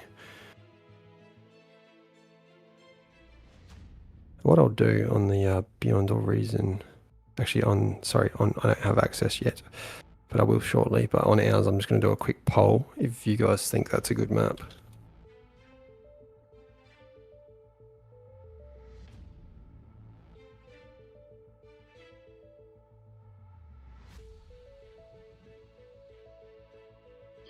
Need one more king. We're also going to, on the AllReasonNoLogic Discord after this, as Twig was saying before, we want feedback, but we'll actually make a feedback thread for it or something along those lines so that we can read through it, because at the end of the day, this is a really good opportunity to expand our map pool, and it meets all the criterias that a good king map needs, which is enough positions for a lot of players, circular in shape with the kings in the middle, which means that there's very little in the way of a bottleneck that can't be overcome, as well as as well as a good amount of height variety and ramps and whatnot, choke points, that sort of thing. So in theory, this should be a very, very good map for it. And there's no craziness which makes it incredibly hard to balance. For example, what was the 50k event map? Anyway, it's the map where the lava rises constantly. It's full of metal all around the map, which means Hot that Stepper. Hot Stepper. Big one. Hot Stepper was another one with really good potential, but just because of some of the geography of the map, as well as the insane amount of collectibles on the map, it just never eventuated into anything. It turned into a very, very difficult map to balance because it was always very one-sided. But this one, in theory, should be a lot better for that. So we'll get the balance right over time. It'll just take us a few goes, and just like we've done for Throne, just like we've done for other maps, we will tweak some things to make it more playable. For example, Throne doesn't have T2 or T1.5 long-range missile units, because that would make it impossible. And so we'll find all the things in this map that function in a similar way, so that we can unlock it to be as easily playable as possible. I'm just noticing we do have a few newer names down as kings, which is fantastic. Do we feel like they need a bit more bonus, just given that there aren't as familiar names, or do you guys reckon these guys have themselves under control? Twig and Dominus, you were the players with the most experience with new players last night. What do you reckon? I don't know why, but last night's players, they were a full range of OS and they just played it well. They did. 3 Chevs probably a little bit light on. 1 lane can die and be recovered, but I would probably rather see someone down there that's a higher Chev and closer to 20 OS. Witch out, Man Bear Pig for Black Noise. Usually would let you down there, mate, and you have priority for next week. Black Noise. Feel free to join our Discord and just remind us. We're just going to make this one as balanced as possible. We've now got 75 peasants. We might be getting that 45 bonus that we had last night. Which seemed impossible. Alright, we'll do it. Let's do it. Yeah. Like, you looked around and the peasants just had so much eco. Yeah. And the key thing is, though, is you can build T3 off of the 4 advanced geos in the middle in the 10 minutes if you get your build order right. And if you use that to push straight away at the 10 minutes, you will breach. That's what we saw in the first game last night, and we saw the Kings roll them at 45% bonus. But yes, that was only about 40 players. There was like 50. Oh, there was? Okay. Poor memory. All right, let's you're get probably that just ring. Still tired. Tomorrow's going to be tough. That's for sure. This will possibly be my last one. 77 peasants now. Feel free to start speccing and we'll force start the game. Alright, the poll has ended. So we had a couple yeses, they loved it as it is with the map, and then there was a handful of yes, just some tweaks needed. So those people that voted that they reckon there needs to be some tweaks, please jump over to the the AllReasonNoLogic Discord and provide in our feedback channel what you think needs to change with this, and we'll take note of that. But if your comments are just around eco and like the kings need more, the peasants need more, just get good, son.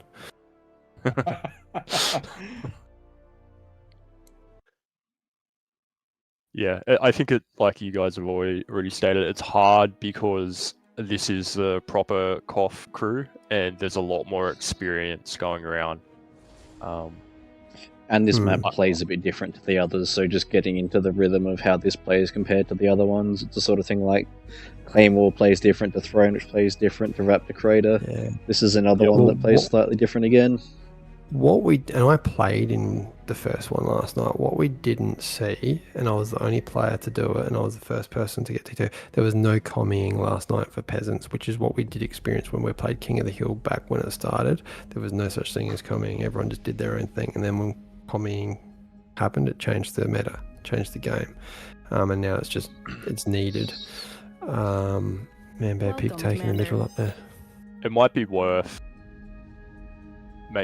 giving the kings a little bit of a nod to say, hey, put your proper ego back on the hill behind you. Yeah, good idea.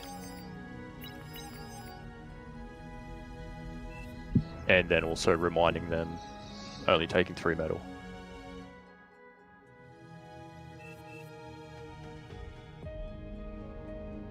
Yep, good job, Goblin. Right.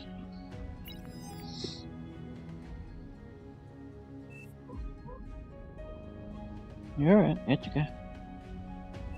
Okay. Huh?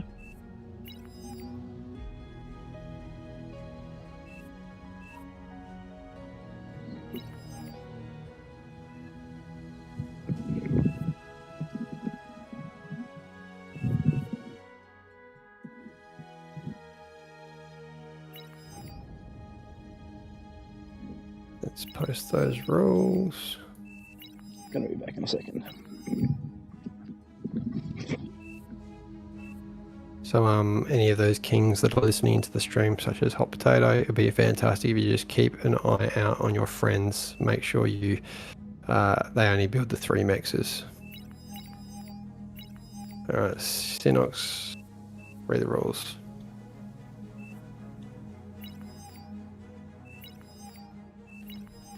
They're asking if they can give Senate King their mexes.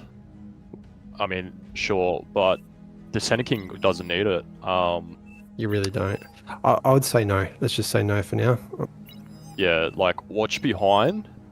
He could barely spend all his metal and energy.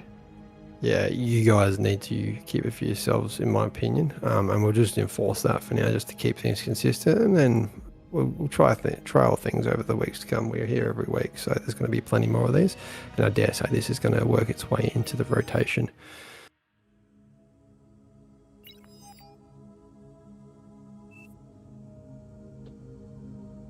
But you might need to tell them they're saying they can give it to him. They really don't need it.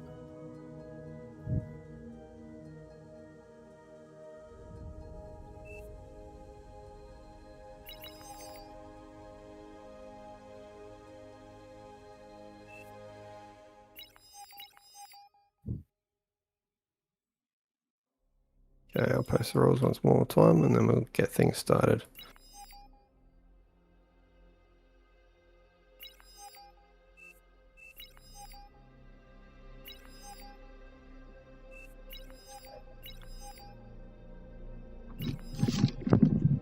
This might sound a little random, but I've been thinking about it.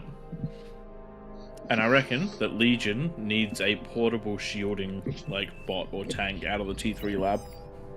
That would be wild. What about if they just gave it to each faction No. as a new No. unit? Legion That's has a terrible everything. idea. Legion has That's a terrible everything. idea. Exactly, that's why they deserve this one too. They need just like a tank that can EMP things, and then like a artillery unit that goes through shields. Undefeatable faction. And scout boats that can stall other ships and beat them. I can't remember what that skill's called. The same kind of thing as a pounder if they hit you a few times. Alright, kicking things off. I was also thinking that their builders, instead of functioning by being able to add build power to one thing, they should have a smaller range, but they give that build power to everything in that range. Yeah. Alright, Praetor, this one's for you. Force starting now. Battle started. Good evening, ladies and gentlemen, and welcome to an exciting new map, Krakatoa. This is game 2 of the night. The first one need a little bit of a learning curve, but let's see what the Kings have learned in this one and whether or not they can hold that middle ground. Joining us in the casting booth, surprisingly, we have a guest, Dominus. Thanks for joining us tonight, creator of this wonderful version of this map with all of the different topographies.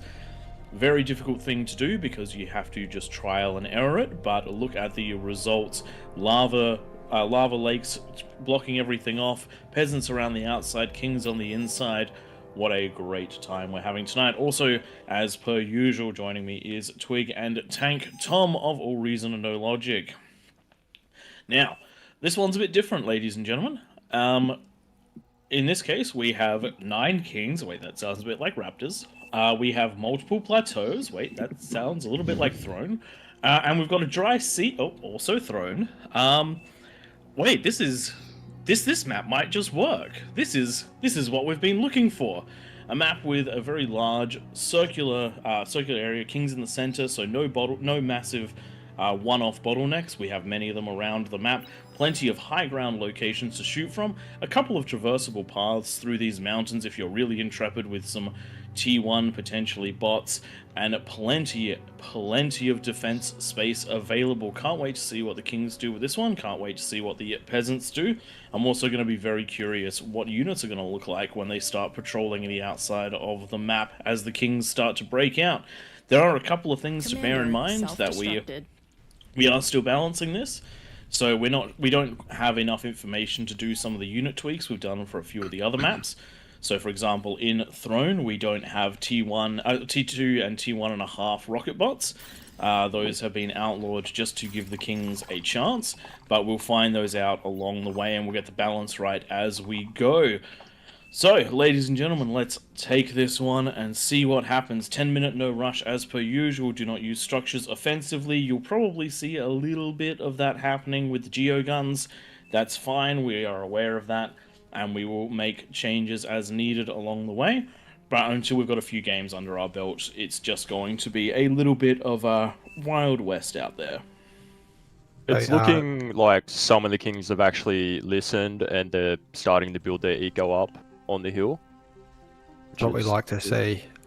Unfortunate though for the top left commander, Loot Goblin, has gone into vehicles and has found out the hard way that there's a couple of ramps that you can. He started on the one entrance. I'm hitting the one, yeah, the one entrance that you cannot get up as a vehicle.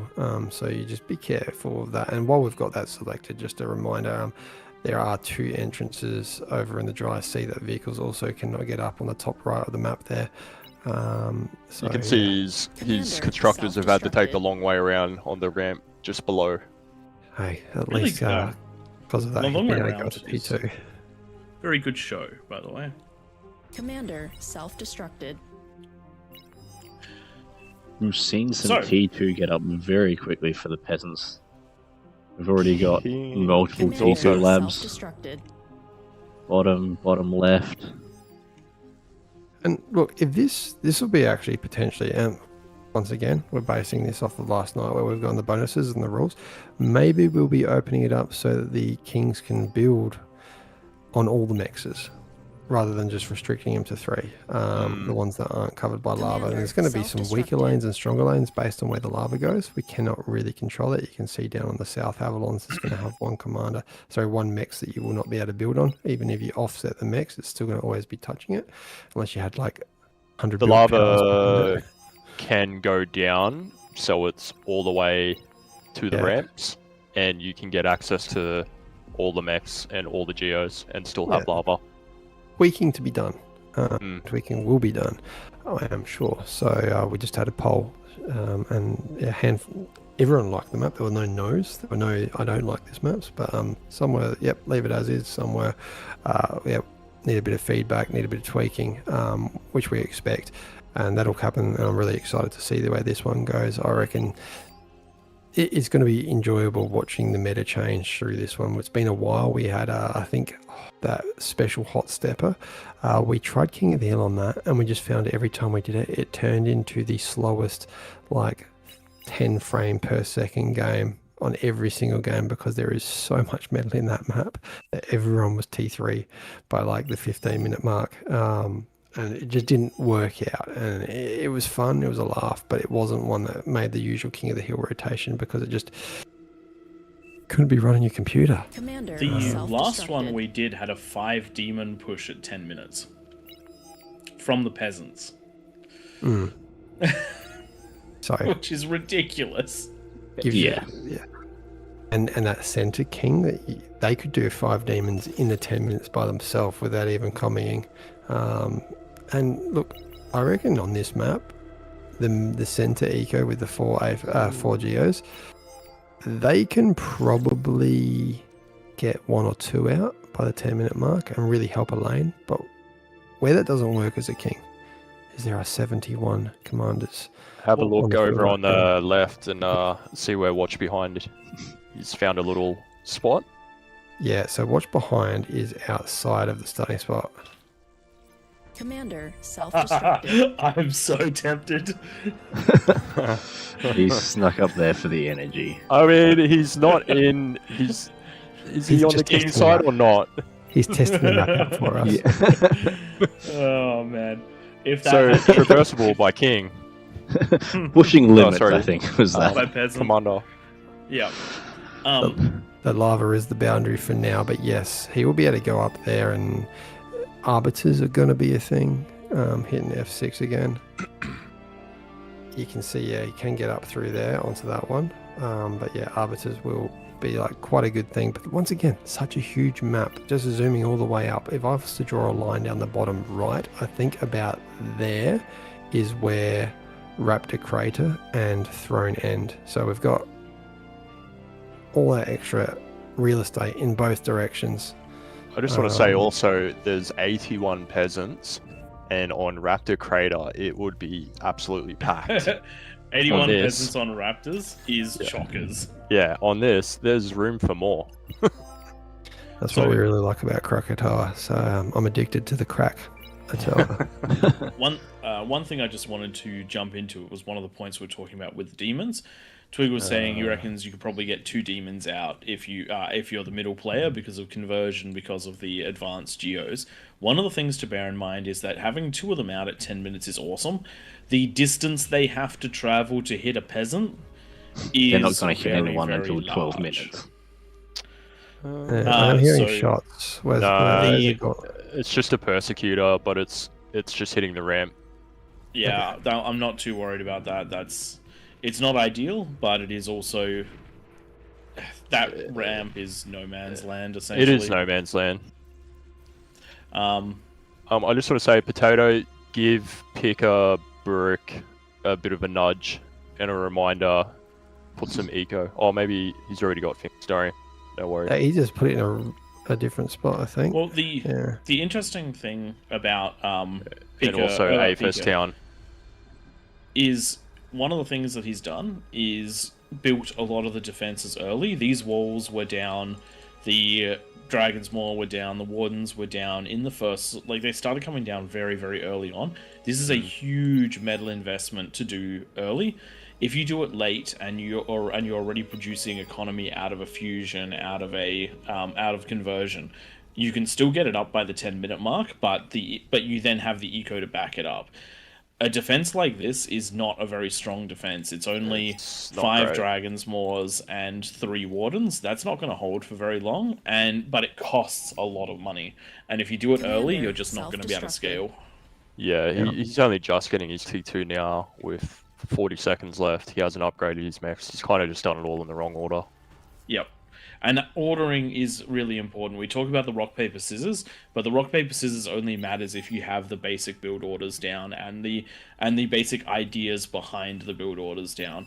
Those being the get your economy first and then scramble to get defenses when you're in the last few minutes. Get up the fusion, then hope you have enough build power to get everything else finished off. Exactly. Hold on for dear life. I would be concerned about Okra, but it doesn't look like there's anything on the other side of that ramp that's going to bother him. Oof, that is light on defenses. What I am liking is the use of T1 walls still. You can see Witcher is a great example of how you should be building. We're on. Look at the eco behind him and the walls and defenses down the front. Ooh, Pigs that's pushing in sick. on the right is getting cleaned up very quickly by that Dragon's Maw, but a few might get through and they're going to just go straight up to... They've found the gap. Look at the Yeah. path. Yeah. Once again, no defensive structures, nothing in the middle of the map. So Man, Bear, Pig, and all others should at least put down some Commander LLTs destroyed. for those leaks. It's such a big map. You're probably going to get some spam in every game or two. Those yeah, ticks I reckon those have access pawns to are the going to get through middle the at right. this point. Yep, Yeah, Coming in they're on up. that top side, they are well and Middle's gonna truly have in. to. Oh, And I'm not This Oh, seeing dear. is many a pings. player skill issue. This is Man, Bear, Pig not building any LLTs. One LLT, two LLTs will probably clean most of this up. That's However, enough ticks to That's destroy gonna pop things. the Yeah, the thing is, they're conversion going to all and then- die. Oh no, watch behind knows what Oh, they're they doing. have This is hit. watch behind that's played this as well in this position. Oh, But the and pawns are going bottom to side win too. this. Yeah, Man, Bear, Pig has. I'm calling it their fail rather than the game fail. Commander self-destructed. I don't actually agree good with that. replay. The fronts Man-Bear are Pig has done wide just enough. fine. No, yes, just we not- want to not see building in defenses, but Yeah, you want to that's see it. reactive defenses, not pre-built ones. What just happened there that should not have happened? There is an advanced geo that is outside of the range of the build power, and yet those units went to the build power. Just shoot this thing. This thing has such an explosion radius, it will detonate everything in the middle. What has happened though is that Okra is now not being supported by the middle because the build power Everything got needs to come taken back out. offline again. But there is a reaction. It is unfortunate AFS Town has no backup eco, so that there's a base also to watch. Commander, But zooming out, self-destructed. looking at 1, 2, 3, 4, 5, 6 of the Kings, they're looking good. Avalon's is under a bit of trouble because Emray's got these devastating tremors, which are always going to hurt. But, I mean, but once again, spam comes. you look at the it'll be right slow. side. Eco is not up on the high ground for the most part, and they just didn't have units or defense. You look at the left side, they're fine. I love this going on over here. Watch behind, up on the hill. They've got vehicles up on the hill because they've specifically built a lab so they can get units up there. Fantastic. Where is I love this? to see that. On the Left side. That's so cool. At 10 o'clock. Oh man, and look, That- I don't actually yeah. have a problem with this sort of thing happening. This is an attack avenue. This is great. We will make decisions about what makes the game playable and unplayable. But for now, if it's possible to keep these in once the meta sort of stabilizes, I'd love to see that sort of thing, because the reality is this could be totally defended by a single prosecutor. Also, even with the range they've got there, the Kings can just need to build a little bit further back. Commander, There's so Yeah. much room. Yep. Another king falling. An entire base wipe. One Pika thing Burek, that going for T2 defenses, lacking T1 defenses there, and But also just No lacking eco up the on the hill. economy. It was trying Yeah. to go for T2 defenses off of 3 mexes and nothing else. This is just a weak King, and it's a shame, but it's just going to happen in any game anyway. one thing that I'm noticing And this is- these fronts are incredibly wide with things coming over the hills. They're not necessarily coming down your choke points, which means that the flanking opportunities are massive. these And that's termite why- might actually get to the advanced geo if the build power's not focusing on that lab. Oh, Oh no. they're not focusing. The build Commander power keeps building the build power. It's nearly done. Ooh, Ah, There there goes goes the build power. That thing is And, going and the to column ignite is on the middle. wrong side. Yeah, there we And they go. react. Yeah, so you have to stop building build power. You have to either heal the thing that's getting damaged, or this is game over quicker. And I just think this was down to experience rather than the increased eco. So one of the points Tom just made was that the front line is rather large for the Kings, and that is true to an extent. It's true if you try to hold in the valley. If you try to hold in the valley supported by high ground defenses, so if you build up on these cliffs here, and then you try and defend in an arc within the range of those, you're gonna have a very good time. But if you try and defend here at the very front, you're completely unsupported and you don't have the backup, which the peasants will be able to get. But again, we're just gonna keep running this one for a while until we get the right balance, because this map does have the same potential that Raptor Crater did. And if you remember some of the early Raptor Crater games, I think first month of Raptor Crater, I think that we had more than 10 games that ended in under 20 minutes because of weak lanes, because of players not knowing the builds yet. We had players that struggled to get 6 mexes at T2 by 10 minutes. And we're not talking about bad players, we're talking about just not knowing the build, not knowing what you need to do to get it done, not knowing the right time to T2 transition. This one is going to be a sub 20-minute game, Praetor. Do you reckon we'll stick around for one more? I can start another one, but it will be my last one for sure. I think it will depend on when this one finishes. This one is definitely peasant favored again, but the kings might take a while to break. I don't think they're going to take long at all. There's I'm 4 giving them kings. the benefit of the doubt and Another king giving just myself spawned. an opportunity to decide when the game is over. Jeez. What I'm calling on players listening in, I'm asking for the next one if we can get some higher OS or some experienced King of the Hill players to be in the middle exclusively. I want to see what this looks like. I want to see stacked kings. I want to see Dominus jump in. Yeah, I will. I'll jump in and I'll show everyone what I did last night, and what it was building beamers on the ledges and tack on cannons. Nothing got through. These leaks that happened and any of the crawlers and that, just it's all a choke point going up onto the hill, and that's all you need. Like, they're complaining about it's too wide to defend. They're defending the wrong part. You got your wish, Praetor. The nukes are coming one by one. Grid nukes. Oh, Nightmare, you're the best. It's just continuous. This is like the the way. This is World War III's coming. Oh my god, could you imagine if there was a script that dropped a nuke everywhere that a commander started? That would be cool as well. That would be awesome. Alright. Potato, tell your team, let's go again. Yeah, just drop one on the 2 remaining commanders for the kings. That is a peasant victory. As you can see from the way this one's turning out, super even match. Almost all of the peasants have been destroyed, and it's only the last few that are managing to take on the kings. Couldn't even imagine a closer game than this one. I love what Watch Behind did though, because he's the first person to get up on the hill and just show you what you can do up there. Yeah. It's thinking outside the box.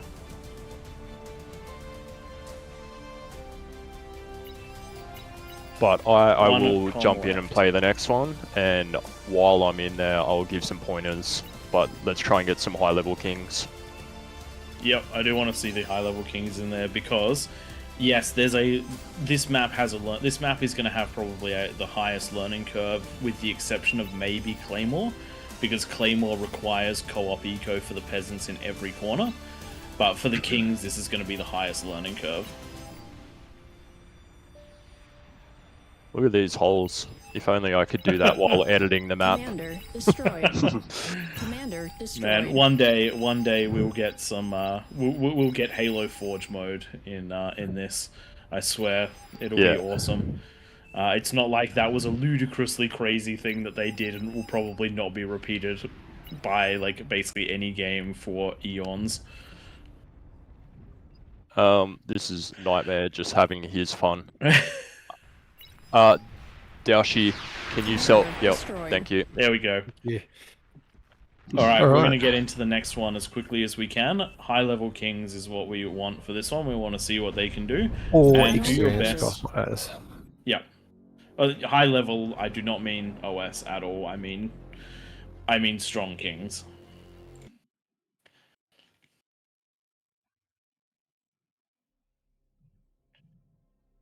Yeah, the bonus was not the issue there.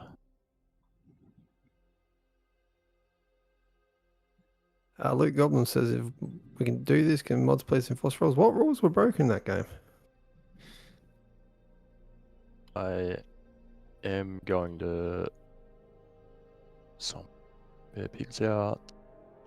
Okay. Let me just see who's in chat.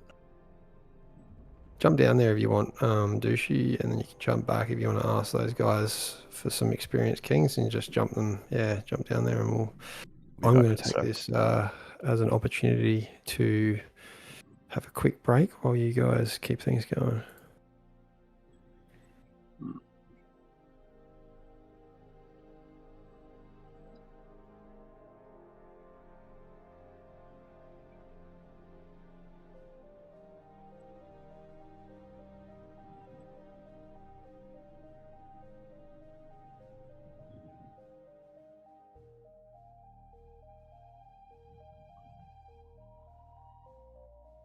And we will keep it going. We're just going to be giving a 46 bonus to the new players looking for some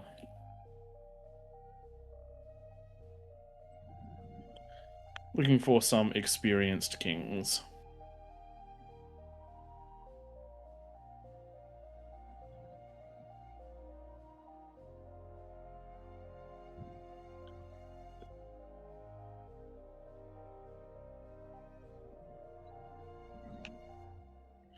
At current, tremors are just fine. Yeah, part of the reason is we're still trying to work out where the balance of this map sits. It's the sort of thing in future they may end up getting removed, but we just want to get a feel for how the map plays in general over a few rounds before committing one way or another to some of those things.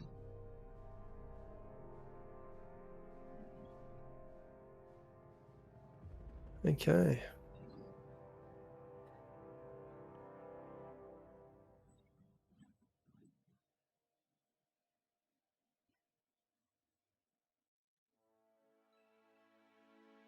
All right.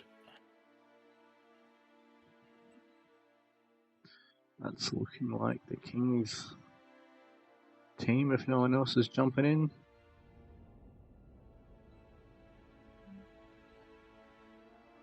We are looking for a strong Kings team if we can get one. Taking the names of either high OS or people that we've seen as kings before. So yeah, the Fringe, Hot Potato can stay up there again. Watch behind. I'm sure Evil Potato knows what they're doing. Do we have a welcome message Dominus, for where's this? Dominus? Dominus get in the game. I don't think we have a designated welcome one here. We don't have a designated set yet, because this is the first time we're running it.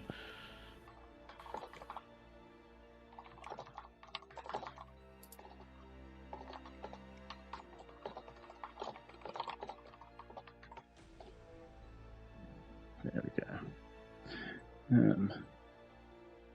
Let me...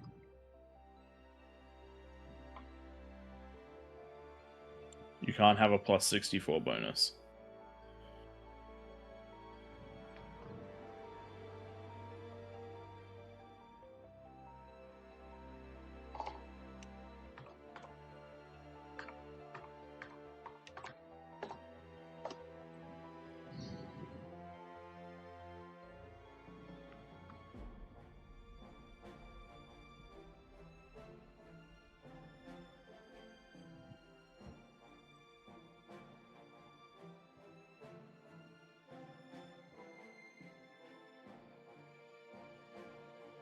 Right, I'm going to remove some of these guys from the bottom of that list.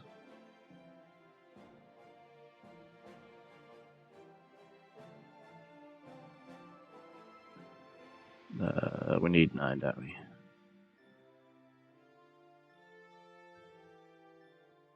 Yes.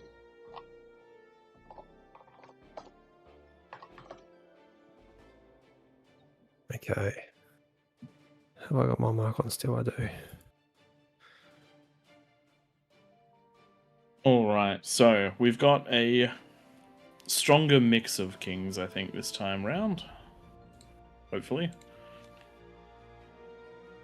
Let's make them just the stronger ones possible, so even just rotate out some of the ones you don't recognise. Loot Goblin can jump back up, and we'll go spears. Yeah, last time I looked, we only had 9. I recognise some names, not discriminating against anyone. It's just names that my very bad memory, can remember. I'll let you add the bonuses to the ones you want to keep there, Twig. If you guys recognise any experienced kings, just throw it on there as well. Yeah. The fringe, hot potato staying.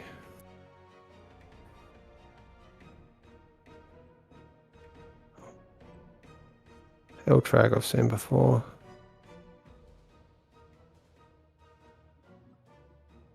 And I think like Glazed by FFC is just experienced enough anyway.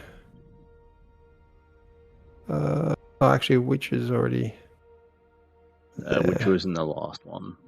Okay, we'll rotate out for that. So you can just give Glazed the bonus and I'll change Witcher. Alright, hopefully we will see a little more defending from the high ground, and if not...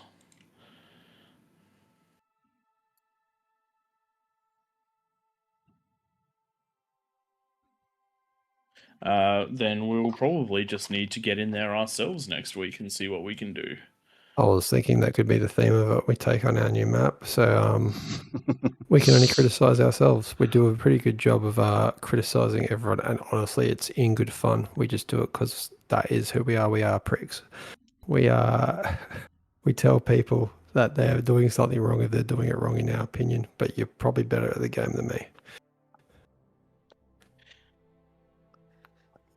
Alright, that looks like we should be good to go. Any bonuses left over? None that I can see. Let's kick this one off. Excellent. Okay. Alright, so I don't know if you guys have been checking chat. I've been glued to the game. I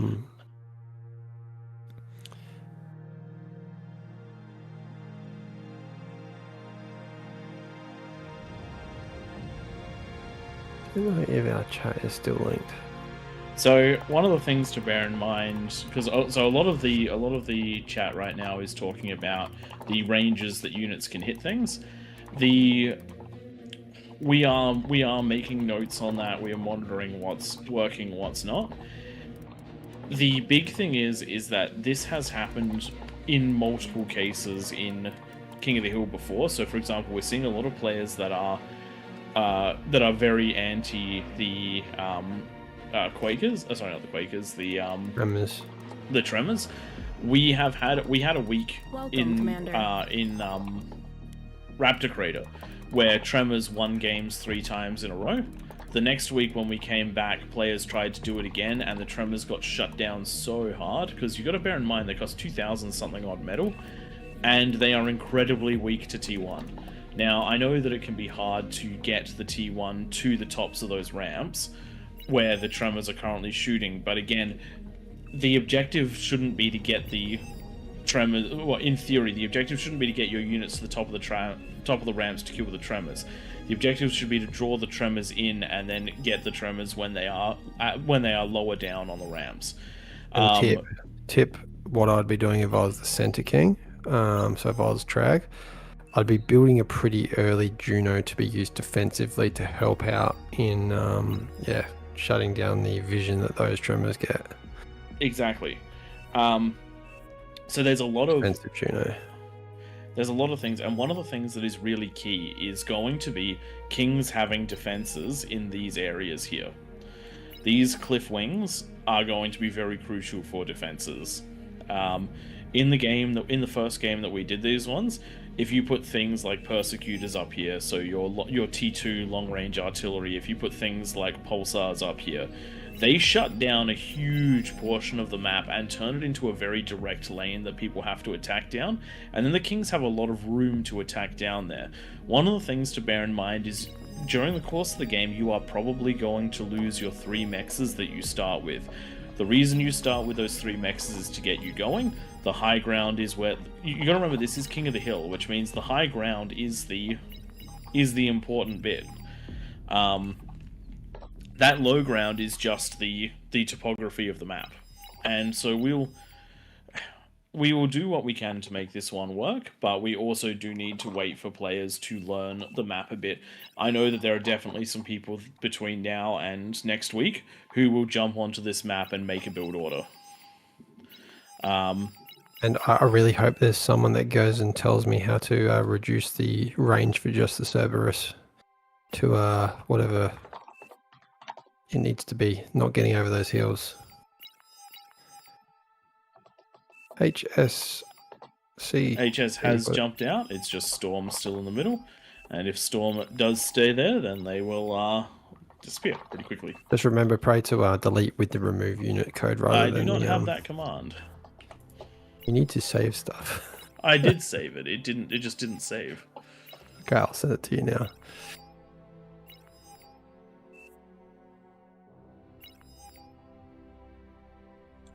Looks like everyone's around the outside now.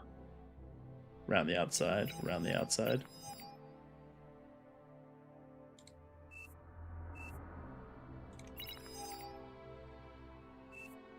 Ah, there we go. I actually did save it in Discord. Aren't I great? Cool.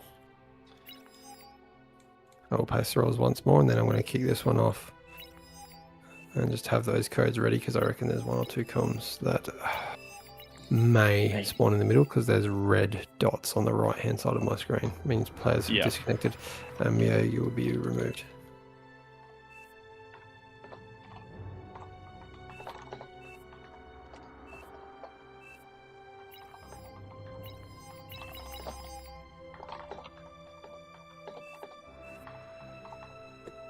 Okay, Meow's unfortunately going to be removed. Oh, he's moved. There you go. Force starting it now. Well, we can't see anyone in the middle. We just need to remove any that, spawn.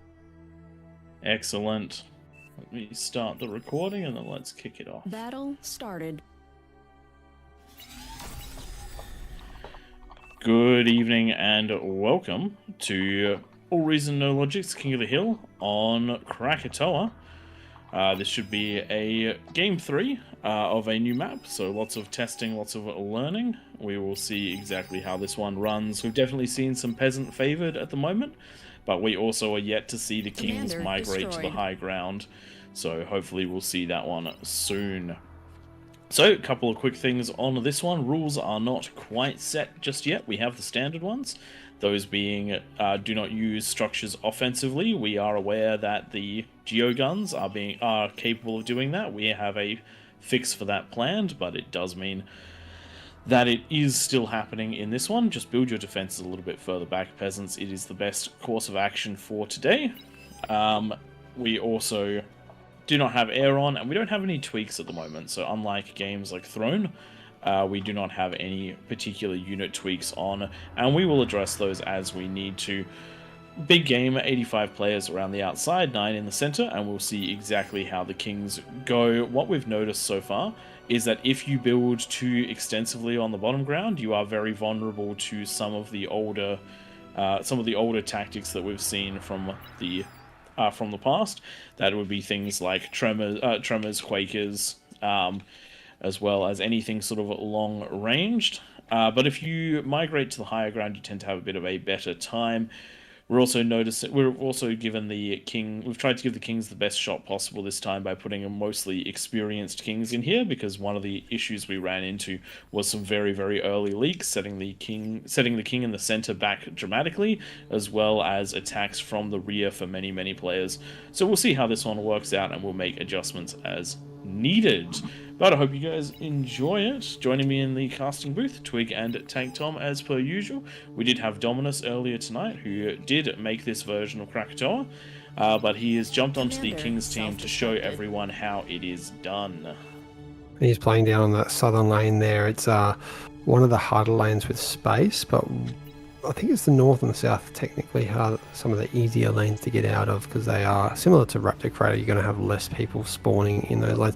Having said that, my god, there's still a lot of peasants around the outside. We have 84 enemies. It's going to be tough. These guys have a 46% bonus, but these guys are every one of these guys knows how to play King of the Hill.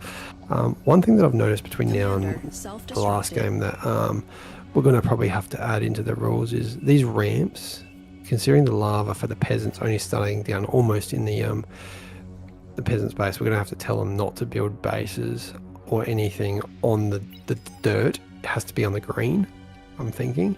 Yeah, like you can see Meow's on the left, their base is up on this grass, and like he's not on the dirt, but it's not going to be a good time for him. Just Yes, a recommendation. Let's keep all defenses on the green. I suspect that the defenses will go down there and end up in the in range of King's defenses, Commander and we will not be self-destructed. removing the King's defenses today, that being the case, because the ramps are just the ramps are something we're going to have to deal with next week, because we can't fix it on the fly. Very important for the Kings to get some res bots out at the start. I definitely recommend going bots. I'll tell you why in a second. But just, there is a lot of energy. Every one of these areas kind of has around 10,000+ energy that can be reclaimed at the start, and you can see small there already getting the T2 lab up. Some Kings almost. The reason for the vehicles, not very traversable in a few lanes, and I'm going to take Spears base as an example. For some reason, same place, same problem. So Dominus should be telling them go bots. Yeah, so I'm just going to hit F6 after hitting the vehicle there, and you can see there the purple means you cannot get up. So for a commander you could, but not for the vehicle. And that's the only lane that you can't get up. Similarly, you cannot get up from the dry sea with vehicles in this top right position here. And I think there's one more, maybe the one on the right hand side. Commander self-destructed. All right, making things Commander pretty again. self-destructed. All things that we will attempt to do something about, but this is Commander the first week of this self-destructed. map, and it is a bit of a Commander trial. self-destructed. And I reckon next week we're going to be in there ourselves to test out our own map. If anyone, once again, if you know how to modify a unit's trajectory range, we want to modify the Cerberus down to about 1,000, just so that they can't hit up and over these hills like we saw a couple games ago. That would be appreciated if anyone could jump in there. It would really help us out. I don't know how to do it. Self-destructed. Poor Geo's now up for Trag in the middle. Love to see it. My god. Grumpiness Clan has got an APHIS that is 40% complete. Commander It will complete by the 6.5 minute mark. Wow. So we're trying to test things out at the moment. This is going to make it hard for us.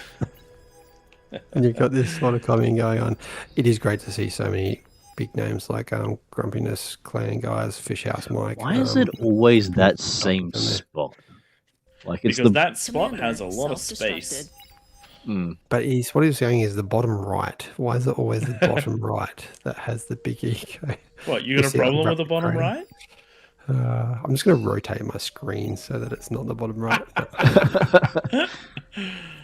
That won't get confusing for us unless we coordinate the rotation all at the same time. Yeah, I actually found it a bit hard with Dominus before he was saying names. We used to saying like northeast, Cardinal southwest, or something directions. like that. Yeah, We've so learned that the you colours can be hit and miss, so Well, directions is yeah, because easiest. colours, they're not always the same. Commander It might be pink for self-destructed. me and yellow for you, and then in-game it might be different yet again. It's so weird that the game does that. I can't figure out what it would be. Not that I know It's much about. because the colours are assigned host Commander side. self-destructed. Yeah, When you've only got 8, it's generally pretty good. When you've got 90 or whatever we're currently running, it gets a bit more hit and miss. yeah. And Now, So let's- what L-Trag's done in the middle is left 25 middle on the commander. Definitely recommend that. We saw it last game. You need to have your commander ready for D-guns later in the game, so do not waste a single com. If you're a king, you want that back rezzed up, and that first advanced geo is down in fantastic time, and the next one's going to come up really quickly. What the problem's going to be, though, is conversion. That's what we saw differently out of Watch Behind. They had their commander on non-stop self-destructed. building of converters, T1 converters, so no energy was wasted. But, I mean, they are converting the fully constructors at are the doing moment. it pretty quick. It's one of those ones where this is a start where if you want to play the middle position, Commander I would almost say self-destructed. that this is probably one of the places you should practice the most, because if you're used to playing Throne or anything along those lines, a 3-mech start can be a luxury. I enjoy a 2-mech start where I get double fusion as well as 10,000 metal worth of defenses. That's easy with 2 mexes. In the middle, having none, I'd have to rethink my entire strategy for that. There is because enough metal in there that you can get the first geo up and running off of it. But it's essentially a Excel spreadsheet, the center of the map. How much build power do you need to give to conversion? Because your metal will always be consistent, your energy will always be consistent. Therefore, you need to match there is an equation that will tell you the exact amount of build power and when to build it, and exact amount of conversion and when to build it to get perfect conversion in the middle of the map. And as soon as players figure that one out and get a build for the middle, then the middle is going to turn into an incredibly powerful science where we'll probably see all of these geos up by about 7 minutes. Self-destructed. You can see how fast this all happens in the middle. Like Lil Traggle or some 3,000 mil in the bank, not enough build power, and that went from being empty about 2 minutes ago. It just absolutely explodes. We've got a minute left. The Kings, all of them have backup eco happening apart from Evil Potato.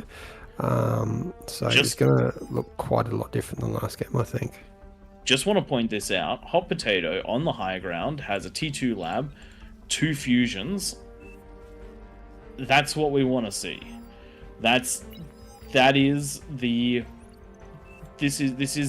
is going to be the meta build, at least the start of the meta build, because this means your eco is far enough back, your units are far enough back. Defense is quite light, don't get me wrong, but the opportunity to get that defense done and the timings tightened up, that is going to be the gold standard for playing on the outside, because you want to have the outside Dominus, very similar, has only got the 1 fusion but also has the 99 wins, which is effectively more than He's got more energy almost all of the time. Yeah, if you're just joining us, you might notice that there are a few mexes as the lava receipts that haven't been taken by the Kings. That is by design. We've asked these guys to keep it consistent and start with just 3, and they're going to go out and build all their others, I'm sure, shortly if they secure their areas. Big push, but these guys are a bit more under control, I think. The way that they're going around the defenses rather than just punching into the middle of them. And we can see that they're just going to half their way through. Yep, and we're going to need, there we go. And that is going to hit the middle. We can see a beamer going down immediately, which will be up in time. The Fringe kind of buggered that one up by not having enough T1 defenses up at the 10-minute mark. Oh no, is that Scorpion going to come up in time? Can you reclaim it quickly enough? Yeah, well done. Not too much damage done. Phew. Some damage done, but it's not too bad. The real problem is going to be here. Small is now facing against the Sheldons, and there just isn't enough. There isn't enough here to defend these Sheldons. The Dragon's Maws are good, but they're going to do nothing against the Sheldons. So it's all going to come down to that next line of defense. So we'll see how that one takes off. Losing this low ground position isn't the biggest problem. It's the loss of investment. That's a lot of metal in Dragon's Claws. It's a lot of metal in storages. So we'll see how that all plays out. But I am significantly less worried about this game than I was about the other one. We do have some high ground units coming up onto these cliffs. These cliffs are a good place for sieging out of the peasants on the right hand side. But again, this is where things like having your own version of that on this left, like in the center of the map, is going to be quite important. The Arbiters are going to be a bit of a problem. You can see how deeply those can fire. It's only that front half of the cliff, so you just have to pick where you're going to be putting your defenses. And also, one of the other things is trying to control some of these areas. You're not going to be able to control everything as well, but as that player in the middle starts to kick on more and more and more, because of the amount of metal that they can generate, as long as they have the build power, they should be able to start pumping things out like Karganeths or Vanguards or even just T2 units to try and help defend this.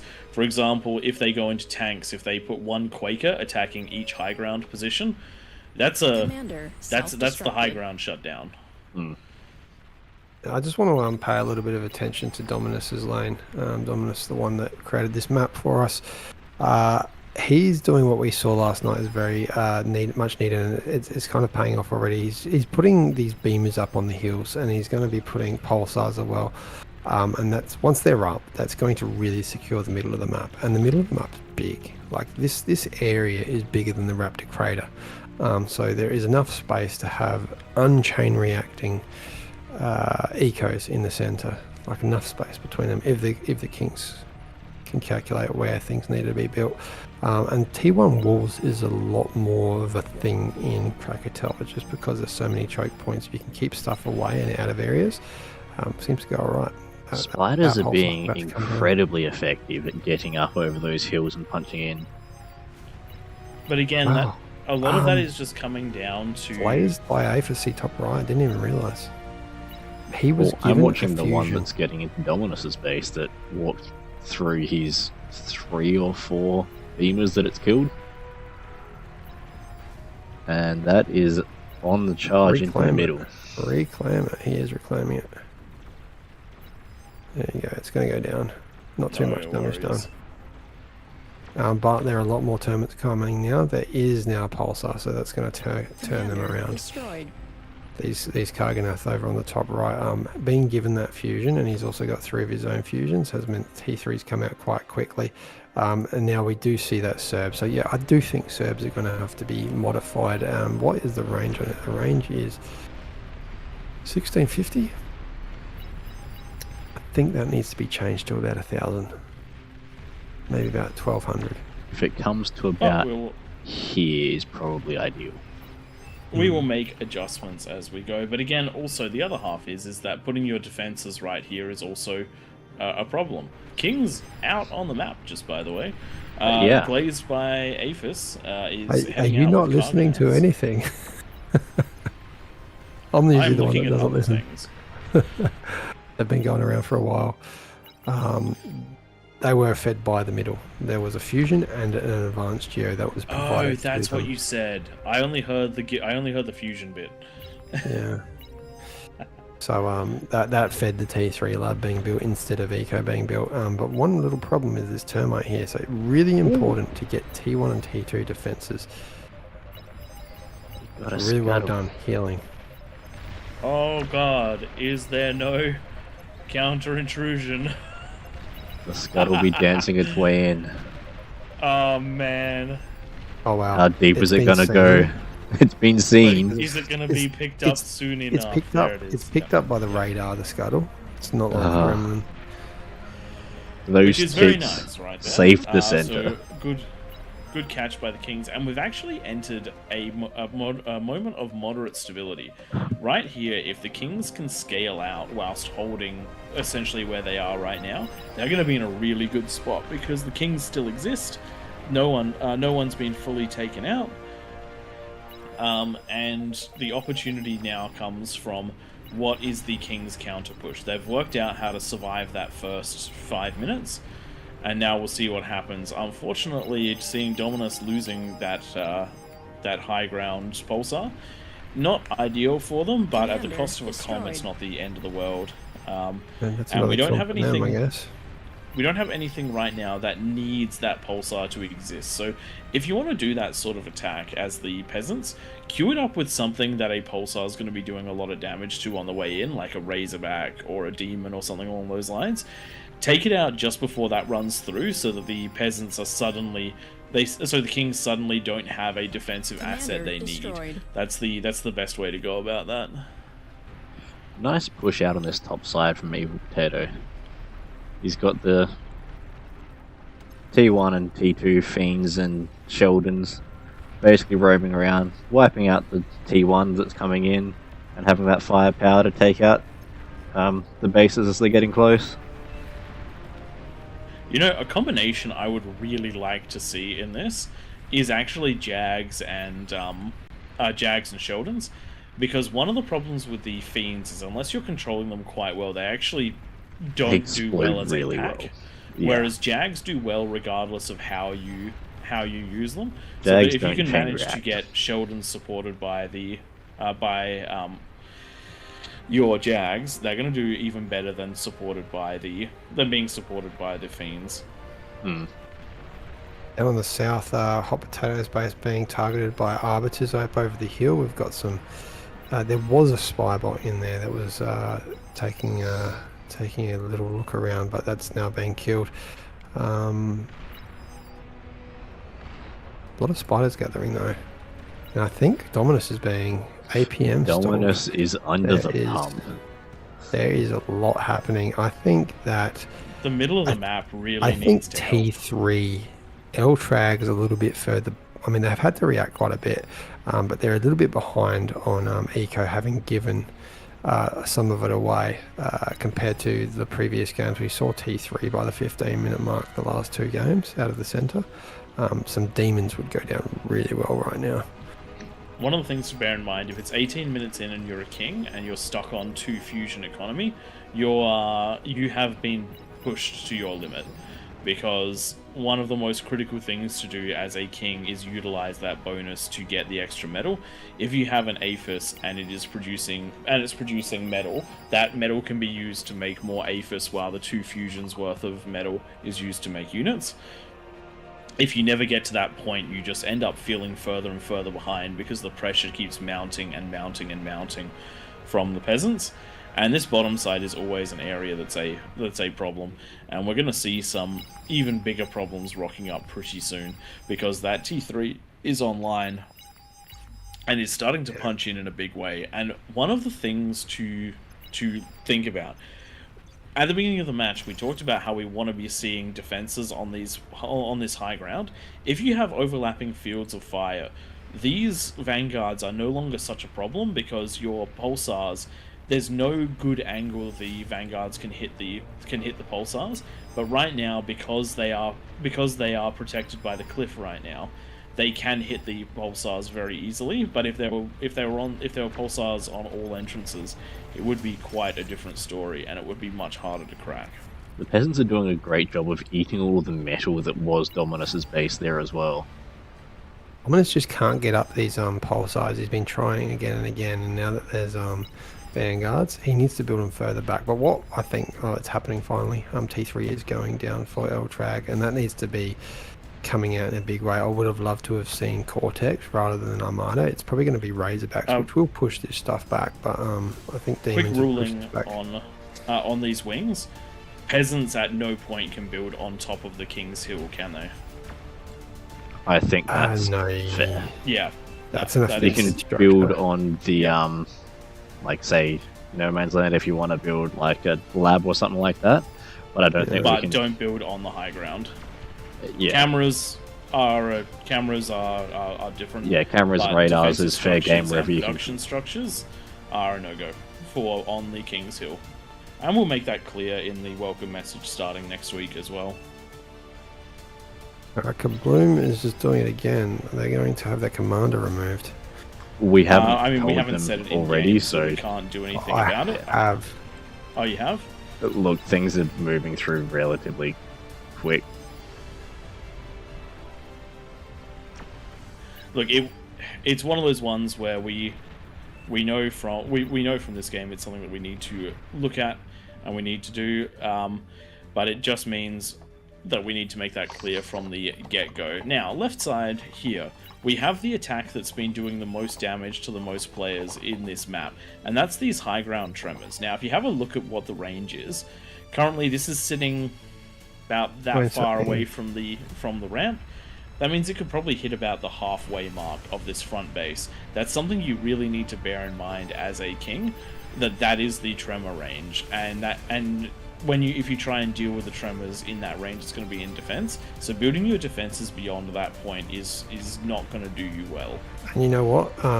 Watch Behind has a vanguard up on the hill that's just managed to snipe out a couple. Nice. And more coming down. But yeah, back on the south, it's looking real nasty. Finally, T3 is up for the centre for L-Trag, but I just feel that there needs to be full focus on pushing these guys out. Four Aphis at 21 minutes is too low for the middle of the map. that is an unsustainable amount of economy, because right now the peasants are 60% ahead in economy, which is very, very hard for the kings to deal with. Based on the fact the kings aren't out and wiping peasants, Is also a bad sign. they've got But a the kings slog. have managed to work out the defenses. They are holding very well, and this is the what leads to build They- understanding. It's what leads to growth in the game. They are we on the will just clock. see. Sorry, there is a jug that is 50% built on the south. So these guys are on the clock. Yeah, they are on the clock, but they've managed to go to 20 minutes, and every single game that we play of this, the kings will get. The peasants are already essentially as good as they're going to get, give or take some rock paper scissors strategies, because they're used to this. The peasants are used to starting with low economy, working together, and attacking ramps. The kings are the ones that need to learn the most here, and so as the games go on, the kings are just going to get better and better and better at this until we find a happy equilibrium. And who knows, maybe that's 50%, maybe that's 55%, maybe it's the original 30%. We will get there and we'll find out. Dominus really trying to get in there to destroy those Kargis. At this point, he has dodged so many missiles, but there is only so much AoE that you can dodge before it is too much, especially with those catapults in the wide AoE. And there's the T2 lab as well as the There needs to com be a going much down. bigger reaction out of the middle of the map. The aphises need to stop and just all build power needs to go onto the T3 lab. Yeah, when there is a force just here. 5 catapults and Oh, seven Karganeths and 5 vanguards is a lot for the peasants to be pushing up with at this stage. And unfortunately, the fringe has been quite reset. There's not much eco for them. They're only at plus 25 metal. So we're down, and similarly to small, 25. We're down to 7 kings. And as soon as one king has to defend 2 lanes, this is just getting too much. Just as an example of where of an area which wasn't so heavily pressured at the start of the game, Evil Potato is out and about on the map, streaming units across. They even have a secondary base building defended by bulwarks, all coming down up here. So this area isn't unassailable for the kings yet. It's just we just have a lot of The center's about force to go happening pop. at the bottom of the map. But yes, this is about to be end of the game right here, because those advanced geos have not been turned into something which won't explode, and when one of them gets destroyed, they all chain react, and that's taking the peasants down. That's taking the kings down to a 100% disadvantage in economy, 2,000 to 4,000. But at least this one was a much closer experience, and I do think that one of the big force multipliers, and this is normal for kings for peasants by the way, is whichever corner the Grump clan ends up with, that pure amount of co-op ecoing is a thing that other kings need to help the lane that has to face that survive, and unfortunately there just wasn't enough scaling to make that happen this time. Dominus, you've just been knocked out, essentially, and it looks like you've jumped back into the chat with us. Being the player that was the most assaulted by far, what are your feelings on the balance right now? What do you think? What are you thinking so far? To be honest, it was fine. The problem I had was I had to defend the lane to the left and right of me. Yeah. Because no matter how much I told them, and these are guys that I'm in chat with as well, they just weren't able to do it. Get the stuff on the high ground to stop the leaks. Once I have to start worrying about my left and right lane, I stop ecoing, I'm microing too much, I'm building out over there, and they push up right on my front door, which normally wouldn't happen. That's where you like to see the center. You like to see the center king be the one to plug those gaps. But unfortunately, Eltrag actually fed Aphacy, Glaze Aphacy, and Glaive Aphacy as a result got out with T3 early, but I think that affected your team more because it meant that he wasn't able to react to the leaks on the south because his eco wasn't a eco king's level of eco compared to the last 2 games. We saw about double the eco in the center. And one of the things Twig actually said while when you were being attacked was essentially that you were getting APM stalled because you were being attacked over the hill from the right, you had units coming through yours, and you were being attacked over the hill from the left. And that's a lot for a single king to deal with. But if every player managed to get defenses on these wings, you would have overlapping fields of fire, the vanguards would become less of an issue, the rest of the units would become less of an issue. But at the end of the day, I think that what we're going to see from this map is players that want to play the very center of the map are going to need to get their build orders down, because this is going to be pivotal. And then the players around the outside are going to have to learn where the defense line actually is for the kings, and then ensure that they have high ground defenses to assist in that. Yeah, I was defending 3 lanes from the start, it felt like, and I had the biggest push coming through by far, and I wasn't getting support from the middle. Yeah. Which is just part of the King of the Hill. It is. So But what we're saying is fine. the bonus was kind of where it needs to be. Maybe a little bit more is needed, especially when you get less experienced kings. I mean, we didn't see our best kings team, but it was still a very good one. It was better, and you can see that the other lanes were able to push out into the weaker areas. Well, I mean, look at the top of the map right now.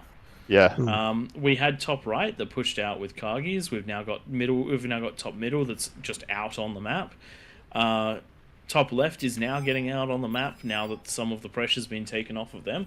This is all normal king stuff. And I think even though the peasants won all 3, I think we are closer to finding the balanced state than it looks just from these 3 games. You probably also got to see how effective beamers are when you actually build them on the high ground. Oh yeah. It covered so much, and that's why I held for so long. But because I wasn't able to eco much, one thing I would have done differently if I was you is you were building your pulses and they kept getting taken out just as they were getting up. Oh man, would be that was rough. Just build them further back so that they just cover the end of your peninsula, your little flat area that you can build your eco on, and don't worry about trying to get them as far forward as possible, just so you can guarantee you've got that defensive safe line of pulses that are going to take out those bigger units. But it was a case of just it was a closer game. Just we need to make some more tweaks, and it's been fun. And thank you very much for spending the time this week to create this map, because I think this is, I think Prey, Tom, and I all agree this one's going to make the usual rotation of King of the Hill. And yeah, I'm glad to hear that. I think everyone I've spoken to so far has enjoyed the map. It's just about finding the balance and learning the metas. Yeah, still got some balance to see on the graph but... the damage they received. That would be Dominus right there, taking all that heavy damage. I got smashed. And on that one, we're going to end the recording here. Thanks for watching. Like, subscribe, comment, all that good stuff. And we're going to start looking at closing out the stream. That's right. So guys, if you have any opinions, jump on our Discord. If you can't find a link, if you're looking up a link later, you can go to any one of our YouTube videos, AllReasonNoLogic, and the link's in the description. But yes, on our Discord we have the what's it called, community feedback channel. So jump in there, provide what you think needs to happen with the map, if anything. Personally, I think the physical map's good. I think we need to look at the bonuses and what the kings are allowed to start with. Maybe we just blanket say, look, some lanes are going to have more mixes available because of the way the lava is, others aren't, and we just say, hey, you can build your geos, you can build your mixes, and maybe that'll balance it out a little bit more. I don't know. Let us know what you guys think. All right. Well, thanks everyone for joining us tonight. Thanks Dominus for giving us this wonderful new map to play with. bear in mind over the everyone just do keep a little bit of patience with us over the next few weeks as we tweak this one out. This was the launch of the map, so we played quite a few games on this, but we'll probably do 1 to 2 every night for the next couple of weeks until we get it just right. But Commander return to more destroyed. regular programming next week, where we start with a Claymore, move into another map, and then we'll probably do third one on Krakatoa.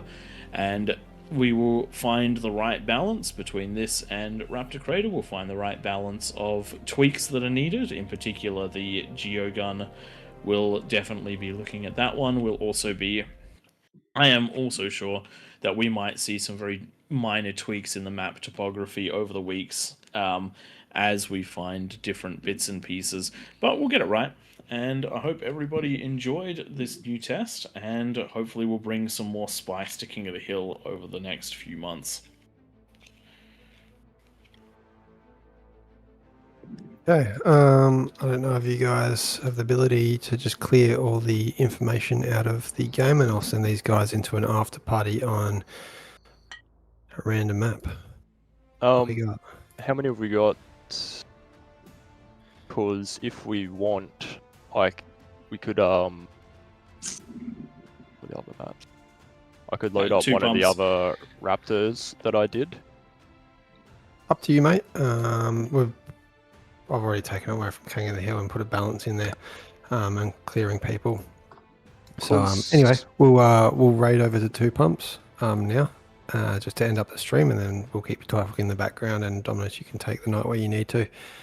So I'm just gonna do that raid. I don't know if anyone's out there from the official that can raid 2 pumps. Otherwise, that one will end. Because I'm boss, so I can control the lobby, right? To a degree. As soon as you accidentally change a preset, you won't be able to open it back up to more people. So you just need to be able to clear that stuff without clear all the modifications you've done. I can do that. Yeah. That should be All right, all ladies and done there gents. now. Thanks for joining us, and stick around for the raid. We will catch you next time.